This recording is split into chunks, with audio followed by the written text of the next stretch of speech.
Okay, Council, if you can all hear me, I think we're ready to go. Okay, good evening, Council. This is the City of Sammamish, and it is our City Council meeting, special meeting for 6:30 p.m., Tuesday, November 10th. And I want to welcome everybody back. I think we have everybody on the screen here. First thing we have up is our call to order.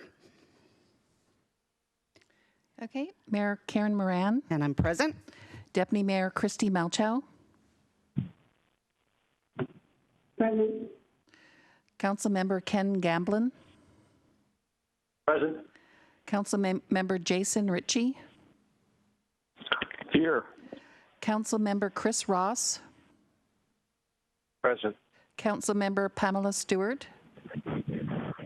Here. Councilmember Kent Treen. Present. Excellent, we have everybody here.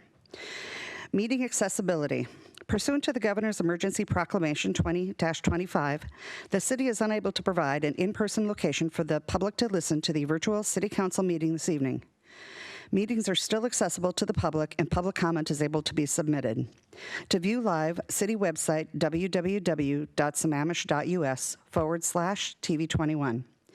City YouTube can be watched also, and Comcast Channel 21 within Sammamish only. To view later, meeting videos are available the day after the meeting. City website, again, is www.sammamish.us/TV21 or YouTube, and Comcast Channel 21 within Sammamish only. Next, we have the Pledge of Allegiance. Deputy Mayor, would you like to lead us in that?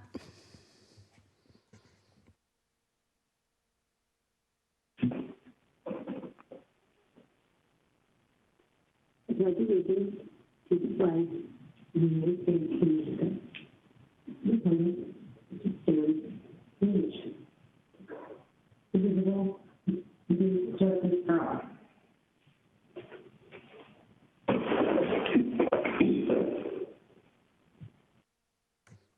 Thank you. Next, I have got approval of the agenda. I'm looking for a motion. So moved. Okay, we have the Deputy Mayor with the motion. Does somebody want a second? Second. Second. Okay, we have a second. Any comments? Hearing none. All in favor say aye. Aye.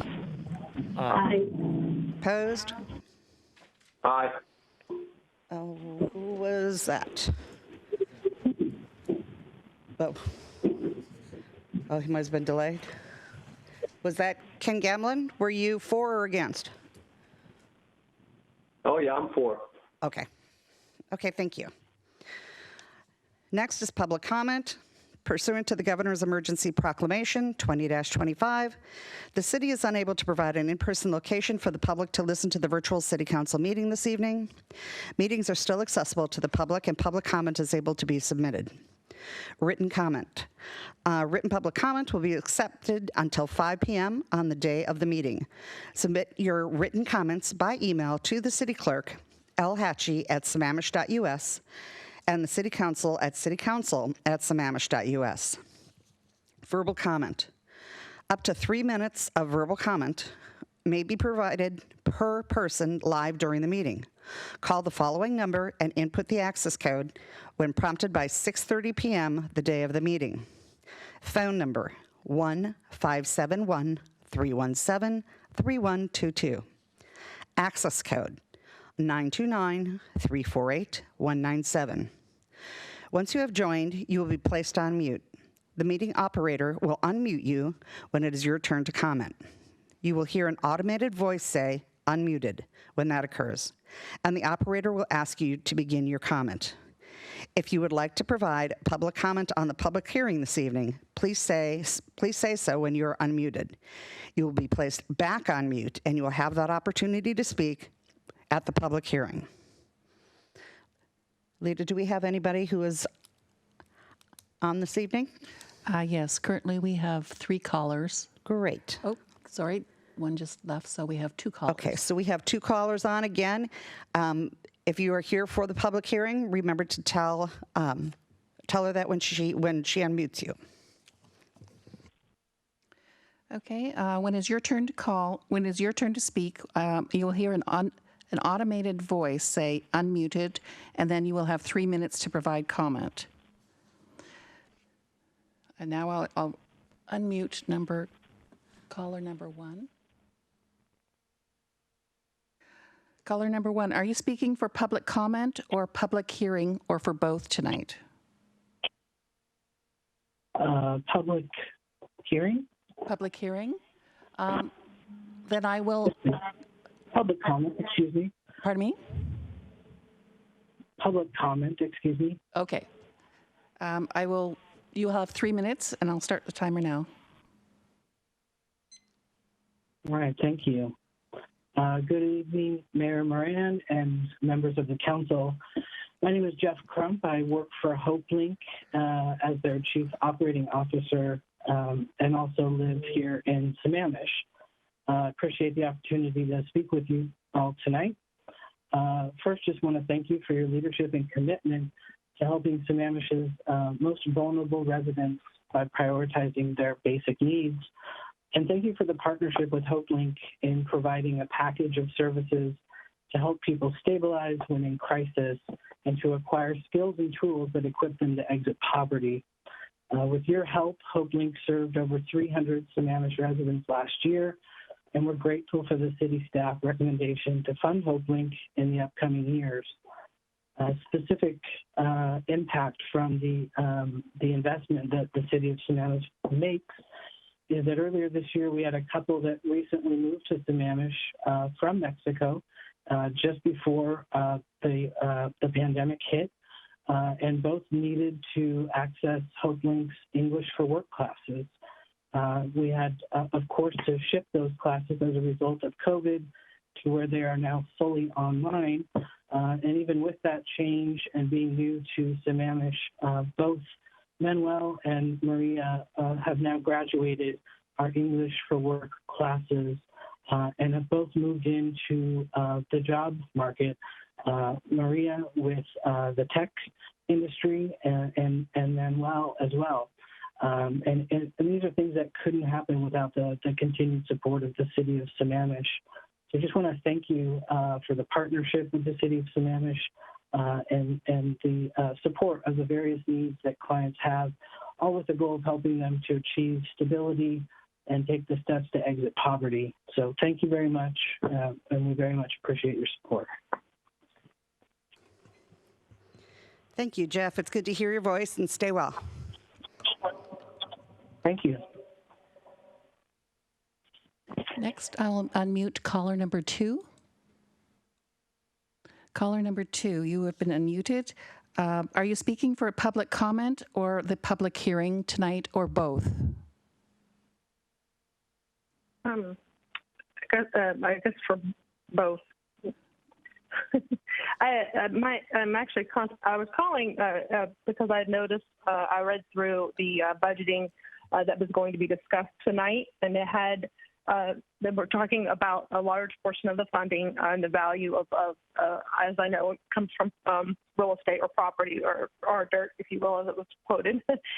And one of the largest concerns I've had since moving here to Sammamish has been trying to fight to protect the environmentally sensitive land. And after learning about where we live on basically an old glacier, where a large portion of the land is not solid and therefore has a high amount of erosion zones. I live at the bottom near East Lake Sammamish Parkway, and to me, I'm very concerned as a large developer from Arizona has come in and bought up several parcels that have been deemed unbuildable, at least up until roughly around, let's say, 2016. A large portion of these areas had been protected by the previous planners. However, under the current method of being able to essentially get and receive variances from both the Sammamish Code and the Shoreline Master Program for whatever it seems like the applicant's request, unlike the previous planners that I had worked with in the past, who held the applicant responsible to actually prove that they were deemed the right to have a variance to build. It seems like they're being handed these rights to build. And even when looking at the building moratorium, to build all 4 parcels that were left in the Shoreline Conservancy Zone, which for some reason was zoned as an R4, despite if you read the shoreline designation for urban conservancy, which reads, the purpose of the urban conservancy environment is to protect and restore relatively undeveloped or unaltered shorelines, to maintain open space, floodplains, protect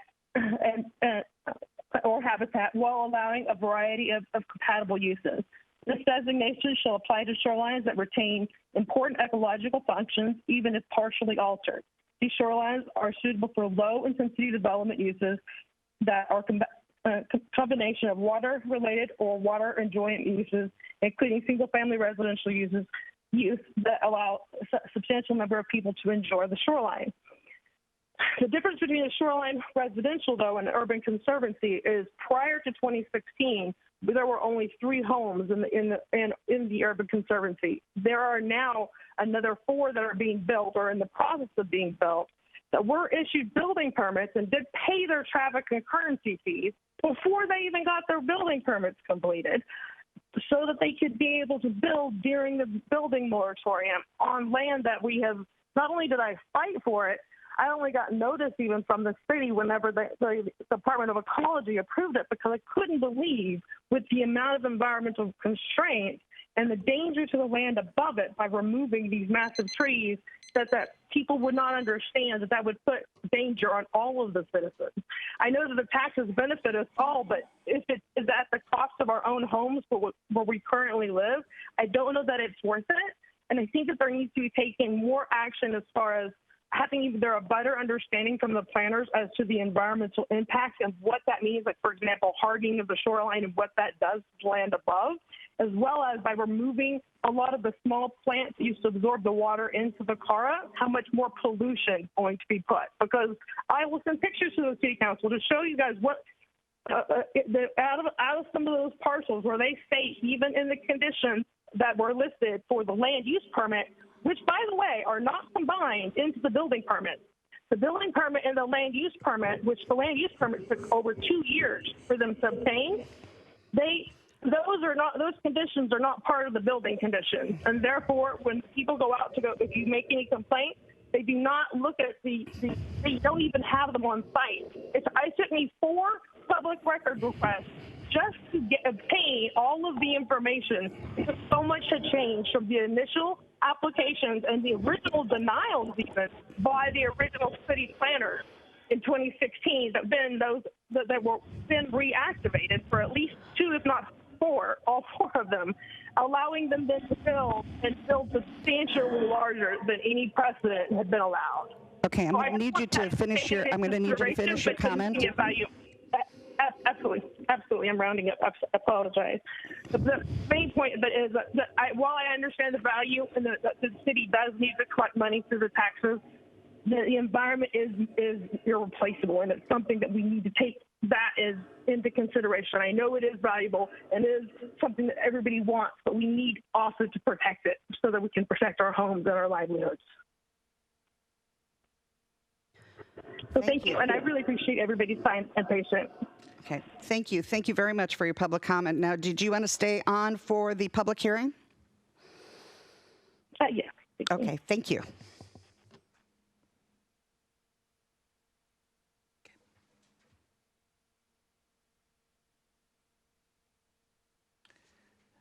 That is all we have for public comment tonight. Great, thank you. Okay, next up is the consent calendar, and I am looking for a motion. Oh, we don't have anything on consent calendar. Excellent. But we do have a presentation. Mayor, members of council, under presentation tonight, it says solid waste recycling, Republic Services rate increase, the B&O tax and the CPI index, and upcoming residential service route discussion. This is really what I term kind of a receive and file. I just put it on the agenda so that there was kind of a date and time for noticing in regards to the timing of Republic to get its notices out, and then when it came down to discussions for route changes, and will far exceed the 45-day notice there. But just I'll recap verbally here is that the council had directed the city manager to sit down and meet in good faith per the contract with Republic Services. That was done last week. The contract calls for a pass-through approval of the CPI. That was approximately 26 cents per household. And then a discussion and negotiation on whether or not the pass-through would occur for the B&O. I gathered the information from them. The company is incurred about $20,000, $21,000 to date on that. And this was a tax that was unilaterally passed by the legislature in April and passed on to the businesses. Our contract calls for anything that was more than $5,000 or a reduction of more than $5,000 shall be negotiated in good faith. So I met with the company. I felt the B&O tax should be passed through and approved that, and that's an average of 7 cents per household per month for a total of 33 to 34 cents per household. So this puts a stake in the ground, make sure that we don't lose track of dates. And so that's why this is on there. The routing changes is in the best interest of the community. It does benefit the company. That will be discussed over the coming months, but is likely to take place in the spring. But I wanted to make sure that got on there too, so that there's plenty of notices going out. And there is a noticing agreement about notices that will go out by the company, the mailings, and we'll also use the city's social and written advertisement and e-news and our other social media to help get the word out once that occurs. So we don't have any tight schedule for that right now, but I just wanted to make sure it got on the record. So Public Works is available to answer any questions if I can't answer them, but this is all that really is. There's no action required by the council. You dedicated that, directed me to handle that. So back to you, Mayor. Okay, thank you. Does council have any questions?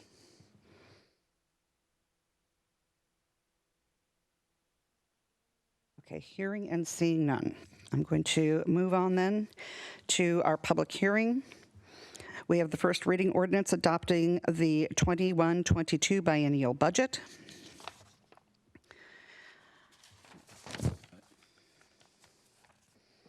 Okay, and we are going to open the public hearing.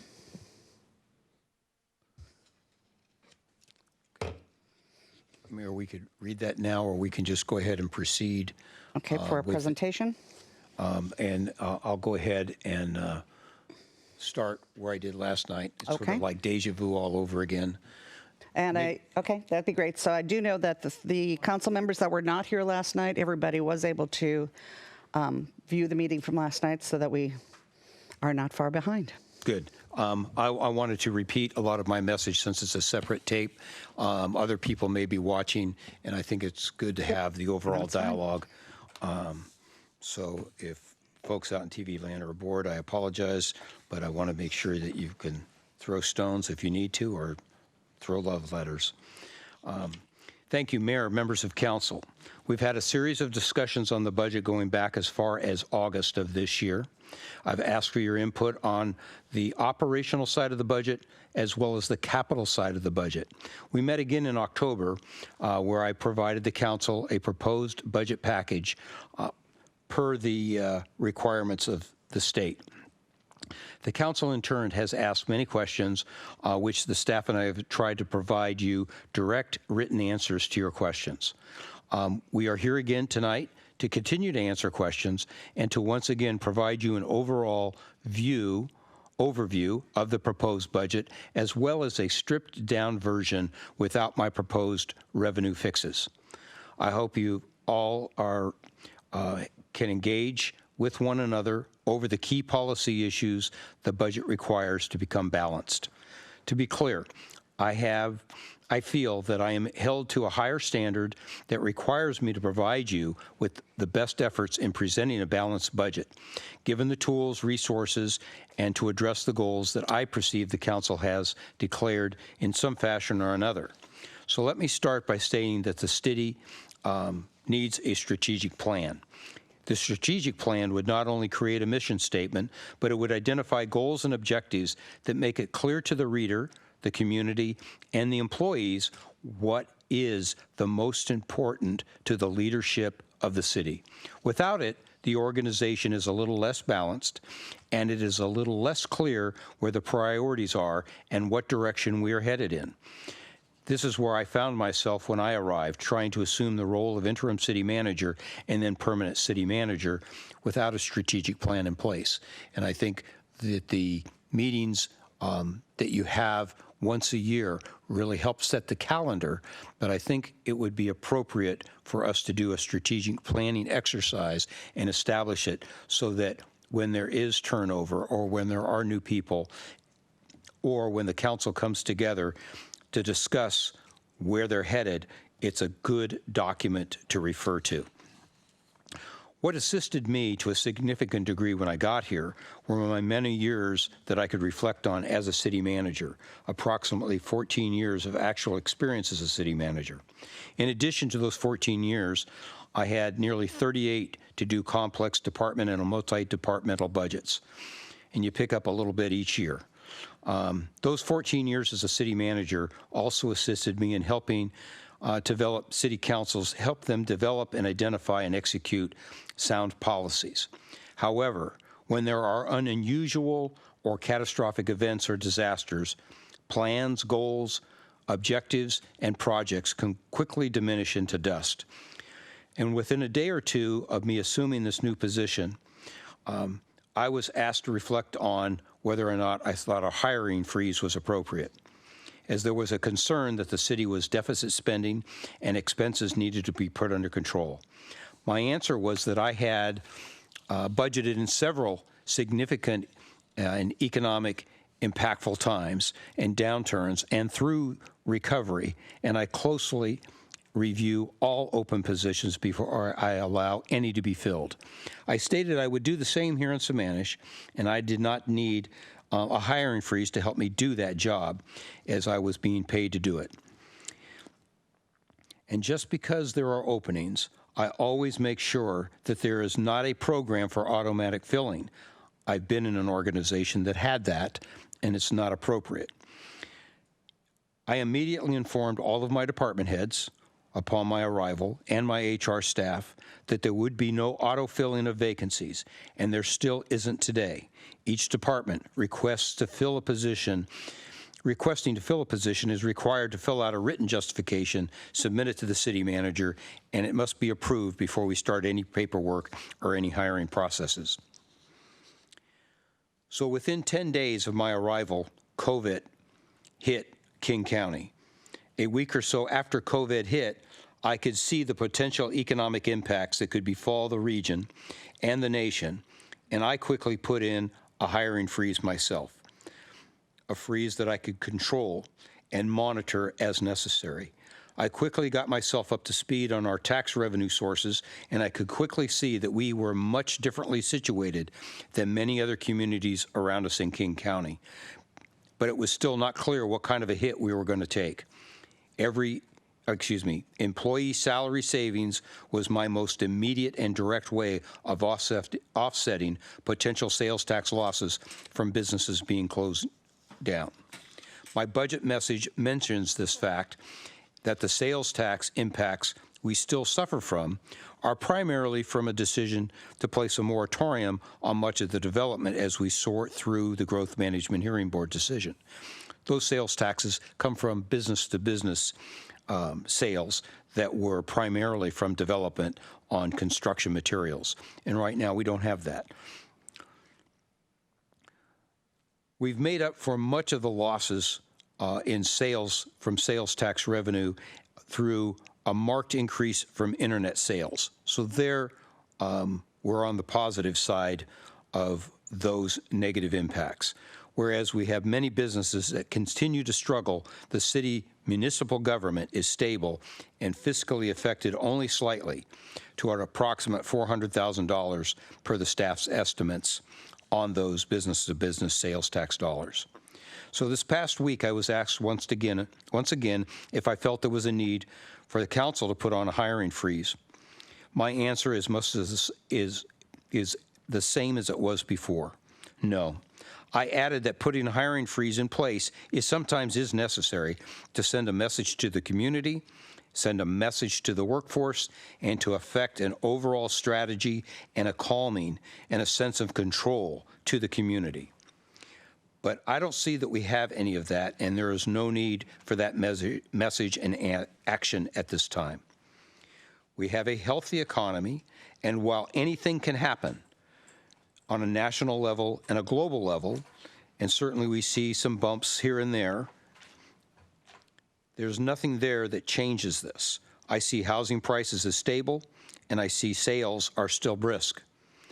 Unemployment is still good, with the exceptions of those that have been negatively impacted by COVID and other little burps and hiccups in the economy. But it's the chief indicator that I've used for years, and I see that overall employment, regionally and nationally, is in pretty good shape. And yes, I believe we're in for a long-term recovery from COVID, and I'm not blind to the rising cases of local, regional, and national changes on a global level. We must practice safety and here and around us to lessen the impacts of COVID. This will still not significantly impact us such that we need to panic. We've managed through it this first cycle, and we will manage it going forward. And we are much better suited to withstand the economic hits of this pandemic than many of our neighbors, because we know where our revenue is built upon, and that is the value of our residential properties. We don't rely on the sales tax dollars of many of those in our community, such as Issaquah, Redmond. It's just a different model. They have a lot more sales tax revenues, and so they have a lot more volatility. So no hiring freeze is necessary. Prudent watching and controlling those openings and the vacancies is what is called for. And I'll reiterate, I still watch over every position very closely. We've had some positions that are being held due to the timing as I try to reorganize the organization. Some are open due to job descriptions and labor negotiations, and some will be held open as we measure the impacts of the new wave of COVID. This question had come up last night too. And yes, our expenses and revenues are somewhat impacted by COVID, but the efforts that we've made to work remotely has kept all of our employees engaged, even those that work in the field. Whatever is not filled will roll over to budget savings, which has always been the case. I've had to lay off positions in the past, and I never want to go through that again. I treat all of our employees as family with a very, very concerning overlook of the entire organization, and contemplate that when I do hire people. But the city manager needs the flexibility to take a slow and measured approach, or do what we had to do this week, and that was to act quickly and decisively, as I just received the resignation of the city engineer, who will be going and moving out of state, and we need to get a recruitment moving right away. I have thoughtfully and methodically managed the city as one would expect an active, involved city manager to do, all while balancing the workflow to stay focused on effectiveness and efficiency and the priorities of all projects, while converting a full-time, fully occupied City Hall and Maintenance Operations Center to remote working schedules wherever possible, and to continue to serve this public. And the challenge continues and will continue well into spring and summer. This evening, I'm presenting my recommended budget, as it's important for the sake of process and comparisons to what the council might look as options. But I'm also going to present, as I mentioned, a stripped-down version so that the city council can see the structural deficit that the city is facing, which has become the case, which has been the case for some time, and then can contemplate how or if to address it. But not until I provide a recap of some of those key areas where costs have risen significantly must be pointed out to the council. And that's in part why I've looked at the cash flow of the city. The stripped-down version format has no recommended assistance or additional revenue so that the council can make a fully informed decision and discuss those policy decisions that are required to get us to a balanced budget. If not in this biennium, in the preceding biennial budget that will follow. This is by using the fund balance for capital projects that we recommend, as well as for the operational expenditure gap, or a combination of the two. So I want to go briefly back through my proposed budget so I can contrast and compare the 2020 budget to some degree over the proposed budget, as some of you wanted more explanation beyond the complete monthly financial reports we provide to you on actual expenditures each month.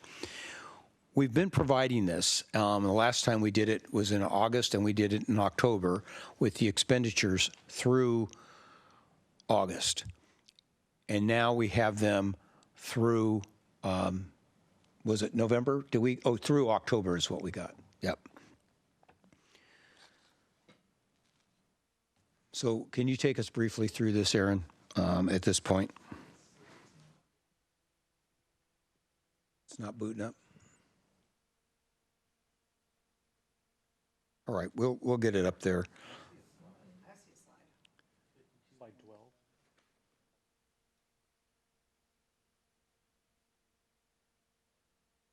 There we go. So yesterday we were focused on 2020 and the variance between the 2020 budget and the 21-22 budget.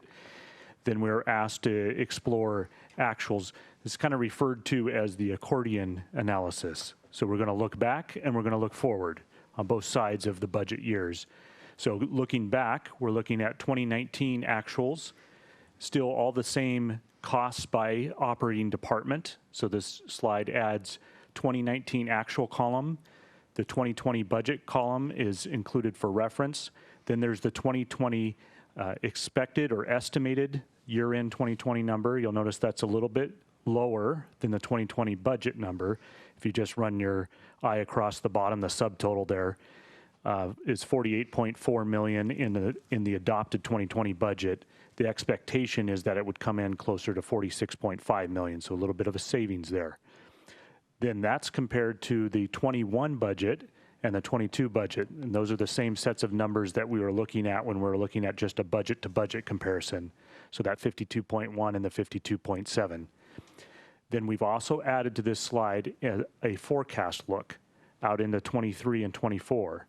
And so the notes on the forecast is what we did to build that forecast look is assume a 3% increase on the public safety costs. Those are the police and fire departments, and then 1% on everything else. So it's just a very rough estimate of cost as they move forward from 2022. So again, want to kind of focus in on the 21-22, being that that's the city manager's proposed budget, but we also wanted to take a look at going forward, if all of those things remain intact just as they are proposed in 21 and 22, and there's no outlying expenses, this is what that picture structurally would look like on the expenditure side. So that set of data then, we move forward and we graphed. You want me to go ahead and walk through this? Yeah, go ahead. So go ahead, and I'll come back to my narrative. So these are some additional charts that we've added as part of the conversation that we had last night with council.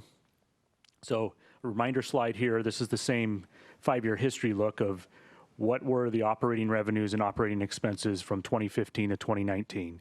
So you can see operating revenues are higher than the operating expenses, and that's been our history, but the lines are getting closer together as they come over time.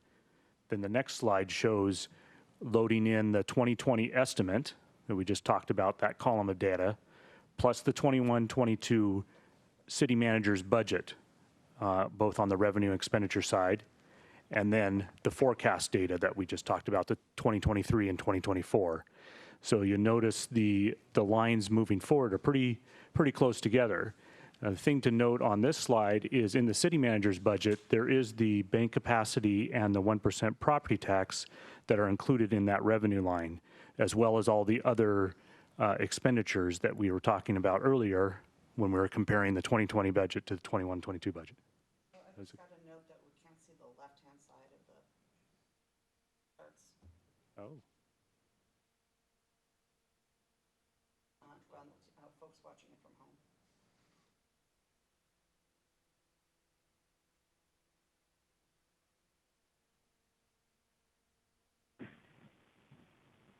I can't see it because it's blocked by, this little box. But Karen, your mic's not on, so you might hear what you're saying. Okay, as we're trying to figure that technical problem out, this is an important slide, and we'll be able to come back to it. I want to show you where we've spent some of our funds, and I want to continue on here. I wanted to show you where significant changes occurred between 1920 and the 21 budgets, and I had shared with you that the city had consistently been spending about $3 million, or allocating $3 million to a contingency fund in the non-departmental fund. And this has provided money to assist us with extra legal counsel cost this last year as we deal with the Jaron matter, as well as the EIS for the Jaron Growth Management Hearing Board matter. It also provided us some money, about $28,000 for an organizational review before I had executed some of the thoughts that I had. I brought in a professional company to take a look at it. And these administrative, in this particular area was in administrative services. We had that a couple of years ago, and that person had left the organization. And with the inability to fill it, it's been vacant now about 2 years, so we dispersed through the organization some of the sub-functions that were there. Had the clerk's office, and it had a little bit of the risk management, and we don't have any safety programs, and we had contractual reviews and all of our legal bills. And legal bills were moved over to community development because they had a lot of attorney interaction. And everybody, what I'm trying to express, was picking up a little bit of extra stuff without the extra bodies. And this is a inefficient and high-risk, low-incident type of situation, and I felt the need to bring that all back together, and I've had that validated. I'm just getting the report back now.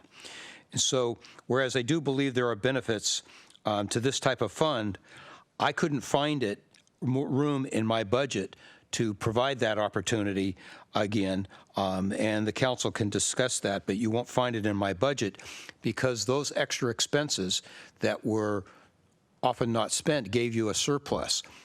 But what it was masking too was the increasing costs in some of our line departments, and I needed to recognize those.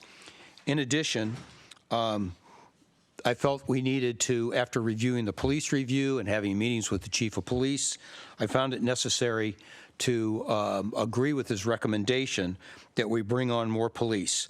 There was a study done, you'll recall, in 2018.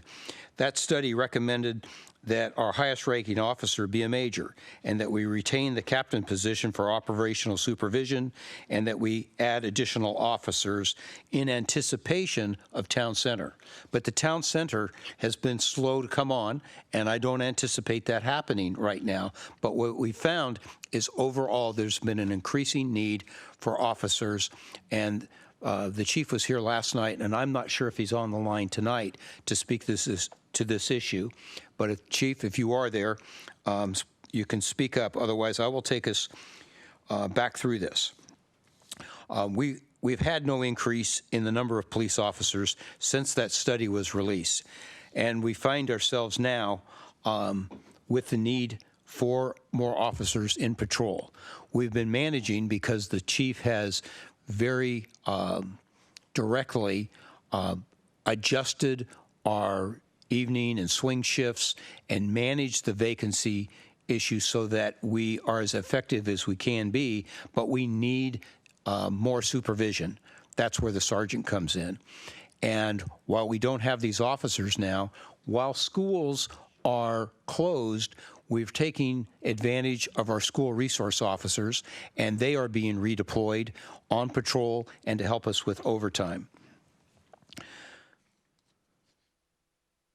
So his recommendations from the beginning were not to build the higher, more expensive overhead to the city, but to keep our chief at the rank of captain, but that we definitely needed another supervisor and to bring on these other officers. And as I will discuss later, a recommendation, if the city is so inclined to cut some of our expenses, it's to delay bringing some of the officers on for a period of time and delaying some of the other hiring. We've got a slide up now that'll show that right now we're looking at an increase in the police department of about $1 million. In our parks and facilities is another $1 million in an increase in the budget. You can see there that parks and facilities, parks and what was recreation, has the burden of managing all of our facilities, and we've got some items there that need to be addressed. So $600,000 of that is in the maintenance repair projects, increase in some professional services, and one of them is the fire apron and tying back into the sewer system at the cost of about $400,000, and then another $220,000 in parks and fulfilling the request of the strategic plan with our Arts Commission. Then the next increase was approximately 1.7 in Public Works. 600,000 is needed in the traffic division, and you can see throughout the slide there where there's another 300,000 in capital increases for software, $295,000 on new vehicles. Contract engineering, dealing with the Growth Management Hearing Board, some thermoplastic striping. You can read for yourself where a lot of the costs have gone. Those are the things that we've seen quite an increase in that we find we must address. We've gone through the budget in our reviews. We feel pretty confident that we're taking a prudent and conservative look, and it's adequate to get us through this next 2 years. I've taken the effort to looking at personnel that was allocated in different areas of the budget and found that some of the positions had not been filled, and met with the departments to see what their mission was and what we might do in getting them deployed before we filled the vacancies, or if in fact the duties had changed, the jobs had changed, or the project focus had changed. And I did that all within the authority that I have as the council grants through the budget process. I know, and we'll discuss some of these positions at the end, but last night the council was really questioning this, and I'm fine with the transparency of it, and I didn't come back and touch base with the council, and I'm fine with reviewing where some of those positions were and where I moved them to. But I want to be clear, last night I felt pretty confident, but being new to the city and the government and the authority of the manager's position in some areas, after we were all finished, I went back and took a look at it and met with staff. And the city council grants, when they approve this budget, they grant the full authority of managing the dollars in the budget, as well as every position in the budget to the city manager, with the full authority to be able to move people around. So I can understand the council wanting to be informed of that, but I did not overstep my authority in exercising that power and authority. Just trying to be effective and efficient where I thought I could be, rather than let this position linger, maybe recommending that it be eliminated, or in a lot of cases, sit vacant and idle and then go out and ask for another position. So I did eliminate some in particular areas and then backfilled it with another full-time equivalent, or eliminated a limited term and made it full-term or full-time employee, or eliminated a full-time and made it a limited term so that they are here for a particular task or project. I'll say personnel have been shifted by me in a few areas because it was where I found there to be other alternatives and to be responsive to the current staffing needs and to address current issues. A couple of the positions that I could use as an example to help you understand my thoughts. Tammy, that was working in the clerk's office, has been a limited term employee for nearly 2 years that was going to be working on a special project. And that project was having difficulty getting off the ground. The turnover in the city manager's office was making it particularly difficult for that project to get scoped and approved. And when I was here, I looked at that limited term. We had eliminated a couple limited terms in the community development department. And I looked at that position and said, oh, I don't know if we need it. We've had it here for a while. That program hasn't gotten off the ground. Maybe it needs to be eliminated.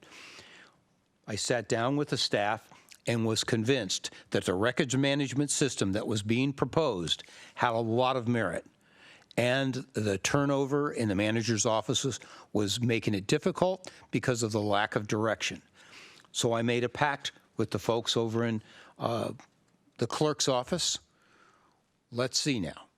Let me see what you can produce. I want you to identify a project in a specific period of time, and if you can justify that and we can get IT on board, then I will approve it. We'll approve the carryovers to fund that, and we'll move forward. And that's what we're doing now. Tammy was a limited term employee working on that project. That project was fully researched by her. It's been validated by IT and a lot of input from other departments. It's a bona fide necessary program. But on the staffing positions, that project will now move primarily to IT, where we will have someone who is expert in a limited term capacity working under Jim Hominick, our IT director, to get that program up and operating. In the meantime, Tammy is coming back, assisting Lita and the department with getting all the records organized for this record management program, helping Lita get caught up in the department and helping out in other areas with PRAs. She's a valuable employee, and she will become a full-time employee come January. And that limited term was moved over to IT. That's one example. Kind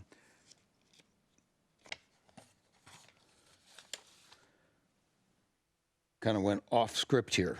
So, this records management system will greatly assist this city in years to come in the future to getting all of our records functionally in one place. It will help us with PRRs, it will help us in our research, and it will help in all of the documentation we should be doing. The other additional employee I've asked you added to the organization is in the capacity of a limited term employee, and that's an additional one in our comms department. We brought on a full-time comms manager, and that's been very, very helpful.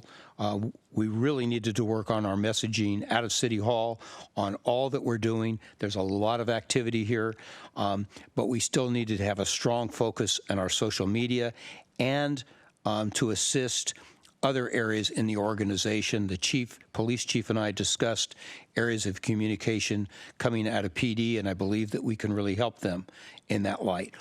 Our contracting efforts had been difficult this past several months, and so we switched to a person working on a full-time basis but in a limited term capacity so that we have the ability to turn that off, but help us get caught up and help us address some of the areas that we see that we need to be better communicating in for the entire community.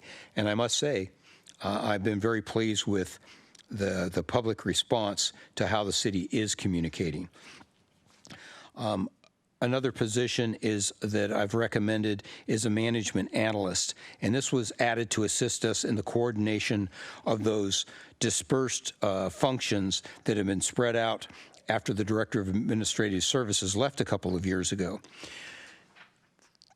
We don't have people who are full-time dedicated to some of these positions other than just they were managing our accidents and they were handling some other duties. These are high-risk, low-incidence areas, but we need people working in risk management beyond just the area of tracking incidents that the city is involved with or accidents that occur on our public streets where the city could be liable. Someone in the who has more expertise in that area or has the capabilities of learning it is someone who is a management analyst of capabilities. We've tried to fill the director position, which has been vacant for 2 years, with someone to be the director of personnel, but the city was not successful with that. So I'm looking at pulling risk management, HR. We don't have any sort of safety program for the entire workforce. We're not watching our work comp as closely as we could. And we're working on doing better at contract management.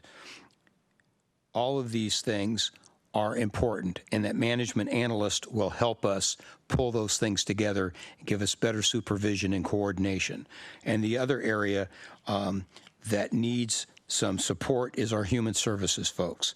And I'm trying to get them the support they need so that they can more adequately focus on their jobs rather than just the office work in related to that. So I'm completing my analysis with the assistance of management partners. I'll have that report out very soon. As soon as it's complete, it'll be shared with all the council. But the initial response from them, they are supportive of what we're trying to do here in Sammamish in bringing all of those disparate pieces back into one department for the supervision and the coordination of it. What I wanted to move on to now, which was an important component of my proposed budget, was the issue of the bank capacity and the additional 1%, if we can get that slide up. It helps to sort of visualize what that might look like in the budget recommendation. And that one could be the slide where we... You want to walk through the overall? Yes. First. You could pull that. So just in kind of framing this issue, obviously that particular decision is part of the overall operating picture. And so when we're walking through the operations and we're looking at the projected revenues over the budget period, 21 and 22, and then the operating expenses. So we're kind of narrowing from the overall city budget picture down to the operating picture. And in the operating picture, this illustration is walking through what the operating revenues are and what the operating expense and the difference of that. So we're showing a structural gap at the end of those 2 years. That's the 16.6. And then part of the way of addressing that structural gap was to add the 1% property tax and the bank capacity. So if that's added in, you can see the difference from a structural operations gap perspective, the remaining gap there going from 16.6 over the 2-year period down to 10.9 with that additional revenue included in. And then the next step that was taken in the city manager's budget was to fund the fire stations for $3.4 million in the 2022 period, as well as to fund the overlay program. And both of those funding pieces are using the fund balance to pay for those pieces. And this is the option that was included in the city manager's budget on moving towards addressing that gap.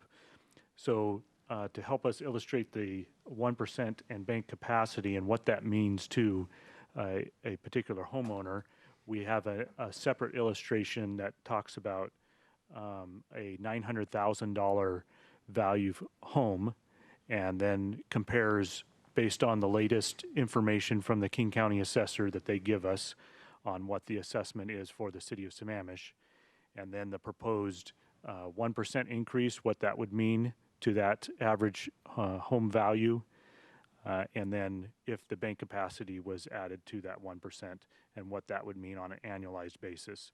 So this graph walks through, it's for just the 1%, $45 a year. For the 1% plus the bank capacity, it's $153 per year. And I think Dave was going to, were you going to talk a little bit more about that, or is that? Yes. Thank you, Aaron. We don't want to overwhelm you all with the information, but I wanted to capture what I had proposed in the budget and why, and then we'll strip that back. But right now, as you look at this solution, when you talk about the full banked capacity plus the 1%, and it's 11 years that this 1% has not been taken, the cumulative total was, Chris, about 9%. It's not 11 years, 1%, 1%, 1%. That's what the finance folks tell us, okay? But it is a large amount when you look at it in those terms. But when you look at it in real dollars, it's $153 to $154 annually on a home that's $900,000. So it's half that if the home is valued less. It's twice that if the home is closer to $2 million. But I also wanted to point out at the 153 that it's less than $13 a month or less than $3 a week. And then I could get to it's less than or right about 42 cents a day. So it sounds like a big hit. And it's been all this time that the councils have chosen not to do this. It is a solution because of the expenses increasing as they are and the revenues not increasing at the same rate. I felt it important to strip all this back and show this as a revenue stream because it does not overshadow all of the expenses. When we go back and we look at our line graphs, and we'll go back to that in a minute, you'll see that we still have a structural deficit, even taking all of the bank capacity. Now, certainly, this is a policy issue for the council, and I'm not dictating anything. I'm pointing out what I think I need to point out is that it's time to give this a very serious look. And when we go back and we look at our projections, you'll see again what that is. But if you would roll it back one slide, Aaron, to not on this one, the one that that showed this one right here. Folks, go back up and you'll see in the first gray areas, there's a 16.6 structural deficit. We'll come back to that because it's from there that the council can look at the different options. What is pointed out here is some of the options that I chose in presenting as close to a balanced budget as I could, is taking the full capacity, and we're talking the compounded 20 years, 2021 and 2022, as the $5.7 million. Then it brings the difference down to 10.9. Now we can, I think, easily rationalize that $3.4 million is a one-time expense for these fire stations to get them up to capacity. I don't want to debate whether that could be delayed and how necessary it is. I think it's necessary, or I would not have proposed it, but it's a decision the council can make. But I see it as a capital expenditure, one that you could easily rationalize using your general fund reserves for. The fund balance to pay for the overlay program, you have, there are some debatable expenses in there. We can get out the numbers. Public Works has been working on this diligently, and I think there is $1 million in there that is solidly capital expenditures because you have some roads that have needed addressing for 10 to 20 years in this city. The other $2 million is overlay and or maintenance. And you could easily argue that's got to occur every year. Some of this is major overlay for 228. Some of it is taking care of major overlays and some of the ADA issues that we have with concrete replacement. And they do occur every year. So the council could debate, well, this is an ongoing expense, and we're spending one-time dollars on that. Yes, but you don't have any other dollars to spend on it right now. There is not enough cash flow from your revenues to take care of that. So if you want it done, you're going to spend it from reserves. You'll spend more of the reserves if we don't do the bank capacity. But this is a pictorial of what I've recommended, and we get down to about a 1.1 continued structural deficit that you either cut expenses, forestall their adding police, for example, which I wouldn't recommend, or you spend your reserves and get on a program that will, in the next 2 to 4 years, get us to a more balanced budget. But your expenses are growing and your revenues are not growing as rapidly. So let's go back to that one-line graph that takes us out to 23, 24. We just had it up there. There we go. You can see we started to hit this crossover there in the 2019-2020 budget that we're in. And we need to recognize where we're at, because it was in the 2019-2020 budget that we added a lot of positions to the city. We were able to reduce a lot of contracts, and not contract, for example, with King County on signal maintenance, but we brought folks on board to do that, and we brought folks on board in other areas.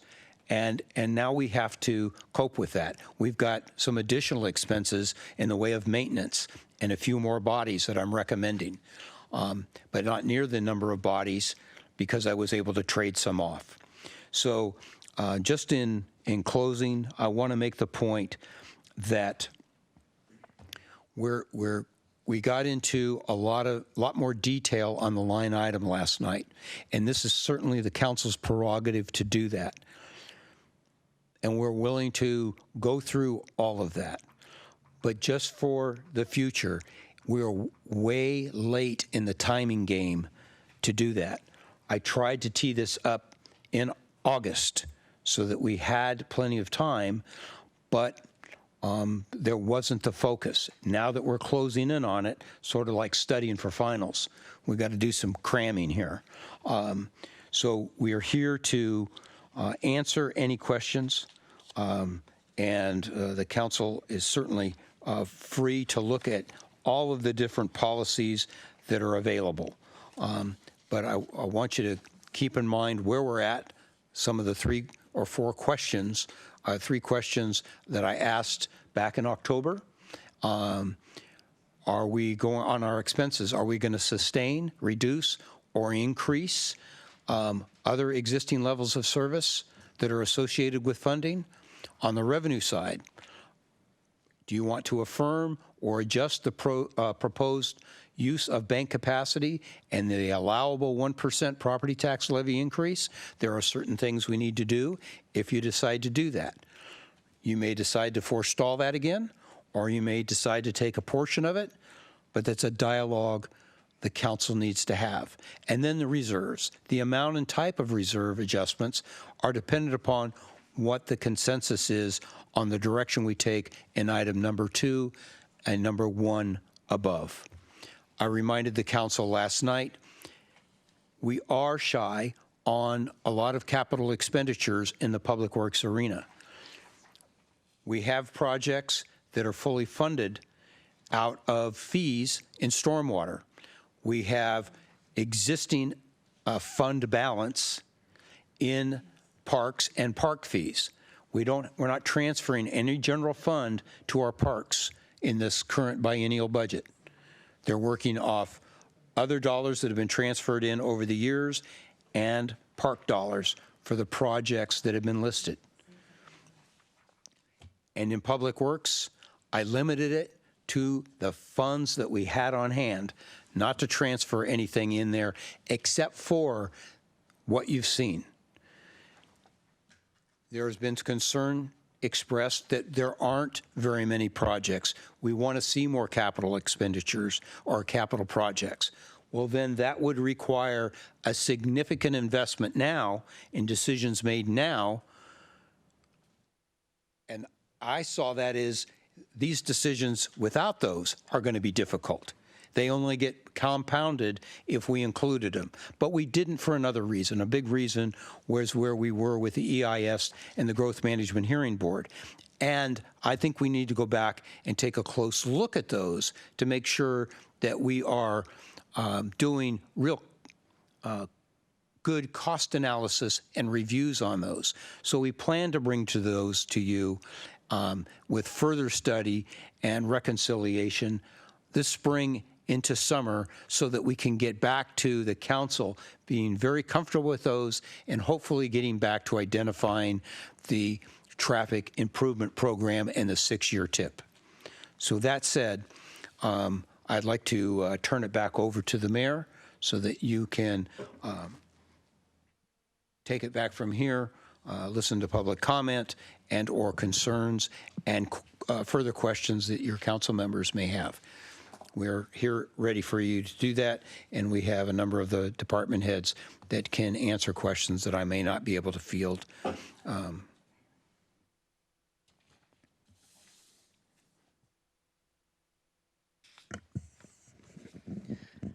Okay, with that, we're going to open the public hearing.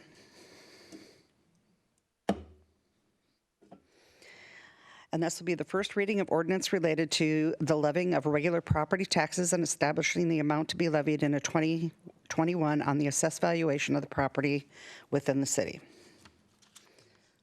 Is that the right one? I don't think that's the right one. That's the one that's listed. There's actually 2 public hearings. One is on the property tax, and then one's on the budget ordinance.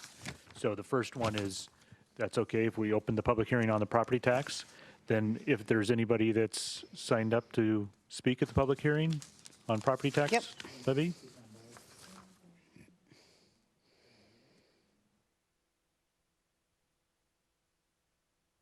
Yep, let's do that one. Let's do this one first, as long as we've got it open. Okay, so well, I just opened the one on the property taxes, so let's. Okay, so we've got the one open here on the property taxes. That is the one that was just opened. Do we want to see if we have got the person on the phone, if they want to speak on the property tax levy, or if they are here to speak on the budget? Yes, so we'll go ahead and unmute our caller and see which public hearing they would like to speak to. Caller, you are unmuted. Which public hearing would you like to speak to this evening? Actually, I'm going to go ahead and just listen. I apologize. I'm going to be taking notes.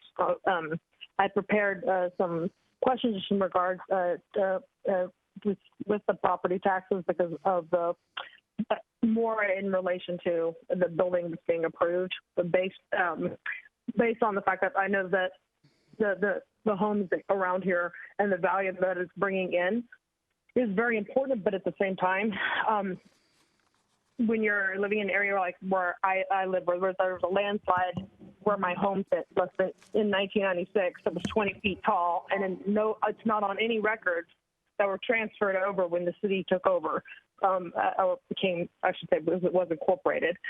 For some reason, all of the reports that have been shown for the environmental sensitive areas don't necessarily carry on all the environmental problems, and that was really more where the property tax concerned me, because I felt like a lot of things are being approved. And there's a large builder, as I mentioned earlier, that came in from Arizona that purchased 10 very large parcels that have been, at least 5 of which have been marked as unbuildable. There are more than an acre, some are up to 4. The one behind me is 14 acres. It says it's an environmental parcel, but it's only zoned, everything's zoned R4. It took me, I don't know why, but this entire area, and this is the whole concern that I really had, was that why are there so many properties that are zoned R4 when it meets the definition of R1 zoning, which means that it should be limited building, not the same as like the residential shoreline, for example. And the other concern that I had was that when I looked at the taxing and I've talked to the assessors, for some reason, for example, properties that are divided like in 1/7 interest, there are shoreline properties that are only being billed at a 1/7 interest of the total value of the property, rather than it being billed at for the entire value of the property. So the taxes being collected by the assessor's office are not equal to the actual value of the land. And the unbuildable land, when it's sold or when it's or deemed unbuildable, basically the people that are buying it are buying it at a risk. They buy it at a very low dollar amount. So for example, the parcel behind me is 14 acres. They bought it for roughly $50,000. That's the same price it sold in 2005 for the same reason. People hoping that they would be able to build on this land. Well, that land that was illegally cleared and had underground piping from streams that run above us. That has not really been marked because of the fact that it wasn't permitted through the DDES. That being said, it's very concerning knowing that the land above us is an erosion zone. And even for the stream, when they were trying to locate one that actually drains, one right beside my house, one that drains down onto the beach property area where we have a community beach, those two streams, they couldn't even mark it because it's over 500 feet above us. That being said, any building in that area can cause massive amounts of land movement, especially with the removal of large trees and the addition of these giant homes. Because before, the very parcel, one of the parcels that's next door to our beach parcel, part of the reason we didn't buy it was we were always told it was unbuildable. So even though it sold for, I think, roughly $600,000, that parcel technically, if buildable, will be worth over $2 million easily. The reason it was unbuildable is because of the fact that if you harden the shoreline, and it's all below the floodplain. So I even pay flood insurance for my home because of the fact that I own an interest in that land, and so it's considered bound to my lot. Okay, I'm going to need you to finish your thought. That's how. I will. My concern with the property taxes is that, one, they need to be reviewed to make sure that the zoning matches, and that's something that I think needs to be reviewed so that we can ensure. And the other thing is that in order for budgeting is also to make sure that you guys are actually collecting the full amount that you are due for the property versus it being fractioned out. That's a good point. Thank you. Now, do you want to stay on the line for the other hearing as well? Yes, if you don't mind, I'd like to listen. Okay, thank you. Thank you for your time. I appreciate it, everybody. Okay, thank you.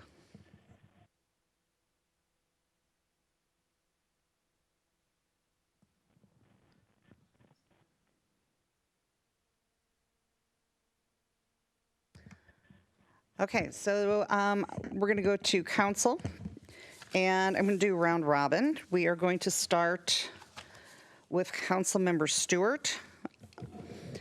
Please remember that we are on, and my mistake because we took it out of order, but it doesn't matter. We have to do both. So we are doing the property tax, the levying of the property tax. So let's stay on topic. And I would ask that we, a question? Who had a question? Oh, go ahead. Okay, so I'm going to ask that we're going to start with Councilmember Stewart, and I ask that we're going to go round robin, that we try to limit it to no more than 2 questions per in the round so that we can make sure we just keep going. All right, and we're going to start with Councilmember Stewart. Well, I don't have anything for the property taxes. We can't talk about whether or not we have to raise property taxes until we close on what our expenses are, which is a budget conversation. So I don't know how we talk about the property taxes until we finish talking about the budget. Okay. Well, I kind of disagree with that, but okay. So we will go to Councilmember Tree.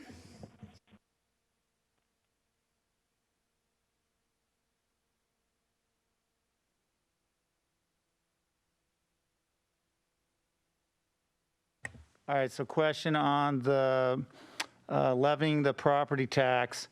So is this that we're going to do just 1 full % versus doing a 0.602?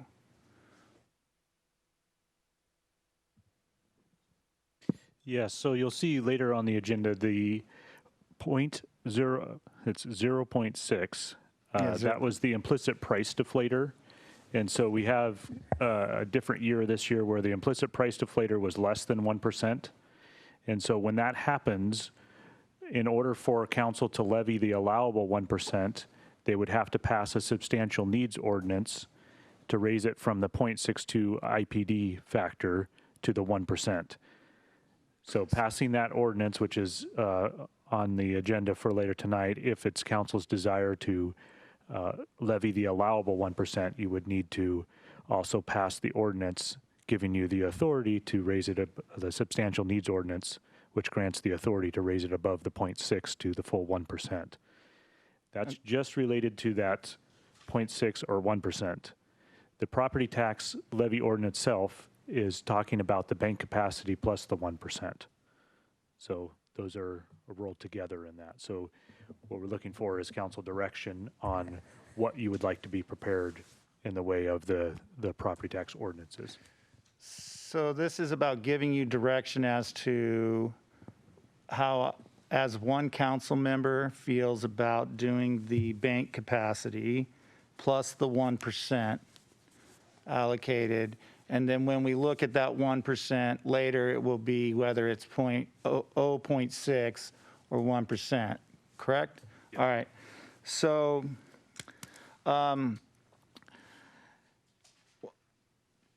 yes, the short answer, right? Yeah, let's shoot for, and it may be all of it. Here would be my 3 to 4 things right now that I look at that I'm willing to spend bank capacity on. Number 1 would be the safety items for our city. So that would be police and fire. Second would be, I'd like to see that I would be willing to, and I think our property owners would agree with this, that if we can protect the environment, which would mean that in that I would also be willing, would want to have our basin plans finished up so that the stormwater issue can be addressed. So I definitely would be willing to spend bank capacity to do that. Also, I really, I like the budget, the way it's set up, and the reason why is because I ran on a platform that said that we would pause development to address infrastructure. So, and by doing that, if adding the bank capacity allowed us to have an operating budget that was balanced and that was not always pulling from our reserves, and by doing this bank capacity, that would address that issue, maybe not to the full extent, but would get us closer, then I'm for that. The other thing about addressing this pause and why I would also agree that we should take the full bank capacity plus the 1%, is that we need to, how do I put this? Like, when I think about the very large picture of what we are asked to do as council members, is that we need to have the ability to have the city be the kind of city that we want it to be. So that's going to require us to spend some money to protect what the direction that the council and that the city wants to go, that the residents want us to lead in going forward, right? And so we are a bedroom community, and we have a quality of life that allows us the beauty of this area, and we need to be able to protect that, to conserve that, to enhance it, to make it better, make it so it's sustainable. So I step off my soapbox for a second to just say that if by taking the bank capacity now, it allows us to do that very goal of the vision of us being a bedroom community, then take it. Then the money has to come from somewhere. And if it's not going to come from revenues from big shopping malls, which we don't have big box here, so we're not getting the money that way. So we have to get the money, and here's the other thing is, we're a sound city and we're a resilient city because we do rely on our property tax. So hello, citizens and residents of Sammamish. We find ourselves in this position today due to decisions that were made prior to myself getting on this council. And you elected me to make the hard choices. This is really super tough, right? This is gonna cost you, it's gonna cost me money. But when I look at my own family business, or my own family budget, when I fall into hard times, the hard decisions have to be made. And some things are gonna have to be cut, but we can't cut off our staffing who are gonna do the work to get this done. So we need to take care of our operating budget first so that we can then in return take care of the other projects that are gonna come up in year 2, year 3, year 4. Thank you very much. I really don't have any other questions. I'm in favor of the budget and where it's heading. I really appreciate the hard work the city manager's been doing. Staff, you guys you're nailing it right now. Some people are gonna disagree with us. That's the bottom line, right? There are gonna be people who just completely disagree with the direction we're going, and that's fine with me. But there are a ton of people just that are out there that I'm talking to, and they love the direction we're going. So go forward. Thank you. Okay, well, lucky me, I get to go next. I'm not sold on the property tax yet, because I am more of a person who likes things that are things like the utility tax, things like perhaps looking at the REIT tax, you know, those sorts of things, usage taxes. The property tax is something that they have no control over. The utility tax is something they do have control over. So we've not even talked about those sorts of taxes yet. I'm disappointed in that. So I would, to me, that is another way of trying to fill this gap. Looking at perhaps moving over, if our priorities are in infrastructure and in the police, then we need to look at what we're doing with our REIT tax, make sure that's being split accordingly. I know that's not a ton of money, but right now we're in every little bit matters. You guys did a great job on the budget. This is the sort of budget I like to see. It's very clear. We should not be, to me, my opinion is it's irresponsible to be running a budget using our savings to survive. That's just wrong. So I think you guys did an excellent job. You did exactly what we asked you to do. I mean, I'm not happy to see where we're at. This is how it's been done for years, and I understand that. And we're kind of all just stuck looking at it going, oh, darn. So we have to fix it. That's just our job. But I do think that we need to look at alternatives to the property tax.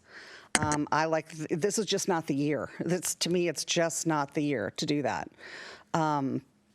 Maybe next year. I'm just having a difficult time with it being this year. And I would like to look at the other taxes to see how we can perhaps make that fit. But that's my personal opinion, and we'll continue to go around. And Mayor, we do have some scenario to show the council on the utility tax. Okay. At an appropriate time. Okay. All right. After we finish this. Okay. Perfect. Right. Thank you.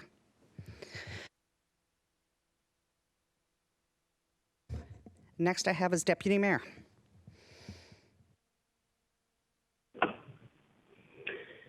Thanks. So I'm looking at the questions that we have up here, and I've got a litany of notes here.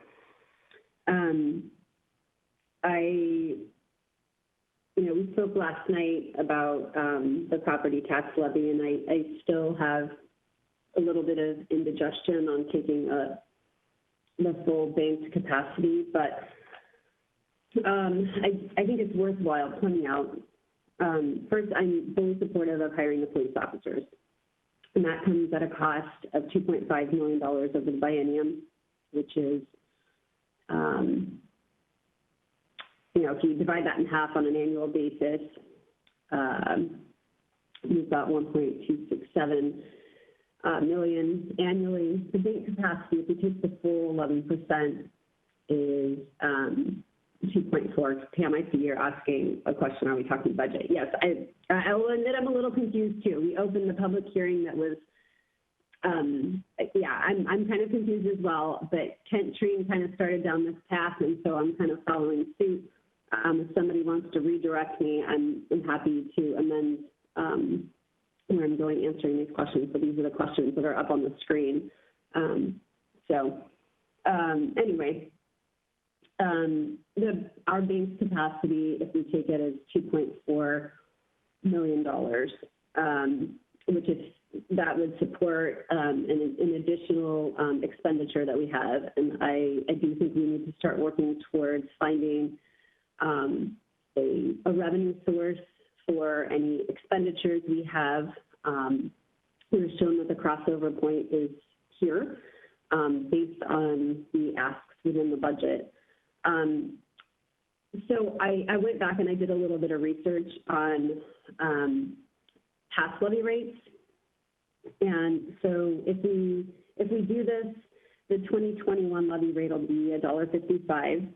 And anybody at home can do quick math on exactly what this is for their house. The example we used in here was a $900,000 house. Maybe your house is more, maybe it's less.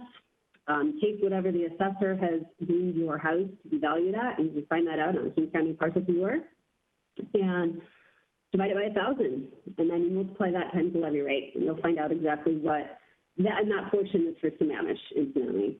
So our levy rate historically has gone down.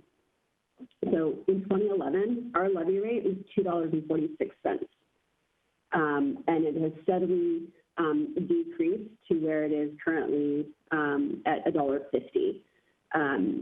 So I just want to put it in perspective that if we did take the bank capacity, that turns out to be $1.55 for next year, $1.67, and that puts us approximately at the rate we were back in 2015, 2016. Now, the property values have gone up, so there's something to be said there. But it's also notable that the piece of the pie for everyone's property tax bill that's coming to the city of Sammamish is variable too. And again, all of this information is easily discoverable on King County Parcel Viewer. So in 2013, and it depends on which school district you reside in within the city, but for example, in the Itzko School District, back in 2013, the city of Sammamish's portion of the total pie was 20.4%. Last year, it had dropped to 14.5% of your total property tax bill. So I'm just trying to give this a little bit of perspective. 11% sounds awful, and again, I'm still taking input, and I'm listening to our constituents because I really want to know how they feel. I think one thing that's important here is that, and I said this last night at our meeting, our residents have a high expectation for service levels here in Sammamish, and I think our council does as well. And there's a trade-off. If you want to get your permits processed quickly by city staff, and if when you call 911, you want a police officer to arrive quickly, that comes at a cost. And I think that's what we need to be asking ourselves right now in relationship to some of these asks. Is, what are you willing to pay for it? And that's kind of what I'm asking our constituents. And I appreciate those that are emailing us about our budget. And I know that this hearing will be held over for another week, so that gives people plenty of opportunity to come to us and give us their input, because I think it really is important to listen to what our constituents want. I mean, if you want a reduction in service, that is an option. And, it wouldn't warrant necessarily the increased levy rate. But I'm still digesting on the levy rate, but I do think it was important to try and put some of those numbers into perspective for council as well as for our constituents. On the the reserve side of things, I'm favorable to what's been proposed. And then as far as, because I'm still confused on what we're doing here, we have one hearing that I think was on the limit factor. I think that's what we opened. Is that right? I'm confused because that's not the order of business. And so I will just at least make my comment on that, that I support that we, on the limit factor, that we use the. I'm sorry, can you repeat, Christy, because we could not hear you? Sure. I said I was just giving some input on as it relates to it's actually the other public hearing. I'm confused because it sounds like we opened up a public hearing that's not in order. So I was just giving my input on the limit factor in support of the 1%. This is just the first reading, Christy. So this hearing this is just the first reading. So this is this hearing will stay open. I understand, but there's three. So that's a. When do we actually get to talk about the budget? Because we had the budget presentation, but then we did a public hearing on something that hasn't been presented yet. Yes, and that's why I'm confused. And I'm not quite sure on that because, yeah, they're both first readings, so I wouldn't. Okay. All right, so we'll just move on. Okay, your point is noted. Okay, Councilmember Gamblin. Yeah, thank you, Madam Mayor. So I noticed in the news, I believe it was yesterday, that Sammamish was rated the #1 small city in the United States to live in. #1 in the whole U.S. I bring that up because when we're looking at revenue, which means the way that we pay for the components that go into making us the best small city to live in the United States, we have to be realistic on what's required to put those components in place. They don't just appear, and as the deputy mayor mentioned, there's a cost involved in those. What they listed with that is economic health, education and health, quality of life, and safety. And again, each one of those areas is an expense, costs money. And each one of those areas that we need have been going up in cost over the last 10 years. Well, the last 10 years, we've chosen not to take that bank capacity to try to keep up with those. So on the small question that's in front of us right now is on the capacity, yes, I believe we should be increasing our property tax to maintain the quality of life and services that we've grown to accustom here in the city of Sammamish, and quite frankly, has put us as #1 in the nation. It's not an inexpensive undertaking. Beyond that, we are running at a deficit. And I'll keep this very short because we're not really talking about this now. But we're running at an operational deficit, which to everybody out there means that our operations, our daily expenses in the city, are far outpacing our revenue, our ability to pay those expenses. And there's a difference. The difference is being made up through reserves, in other words, through our savings. So I think someone mentioned, I think Councilmember Treen mentioned how he handles his budget. Well, we are overspending every month, and we're dipping into our savings every month and every year to finance the high quality of our lifestyle and that we enjoy here in the city. So I would like to support the thought of increasing our revenue to the point that we're starting to try to keep up with our increasing costs. Police cost more every year. Fire department costs more every year. We give our people raises every year. I think most of us in our jobs get raises every year. We don't stay neutral. So anyway, I support that. But I want to be aware that there's a second side to a budget deficit, and that's expense. And as we saw earlier, we crossed over in 2019 and 2020 from a area where we were creating a bit of a surplus every month to where we were dipping into our savings. We need to address just as thoroughly as we do creating new revenues, where are we going to get the money in expense savings to come out to a neutral budget? If you follow the slides we've seen, we're looking all the way out through 2024 to very significant deficits. How is that going to get paid for? Well, if we're comfortable paying for that out of our savings and reducing that savings every year, we can do that. But savings eventually run out. And then what are we going to do? So the other half that we need to look at here, and it's actually, if you look at it in a percentage-wise, it's the other 70% of creating a balanced budget is the expense side.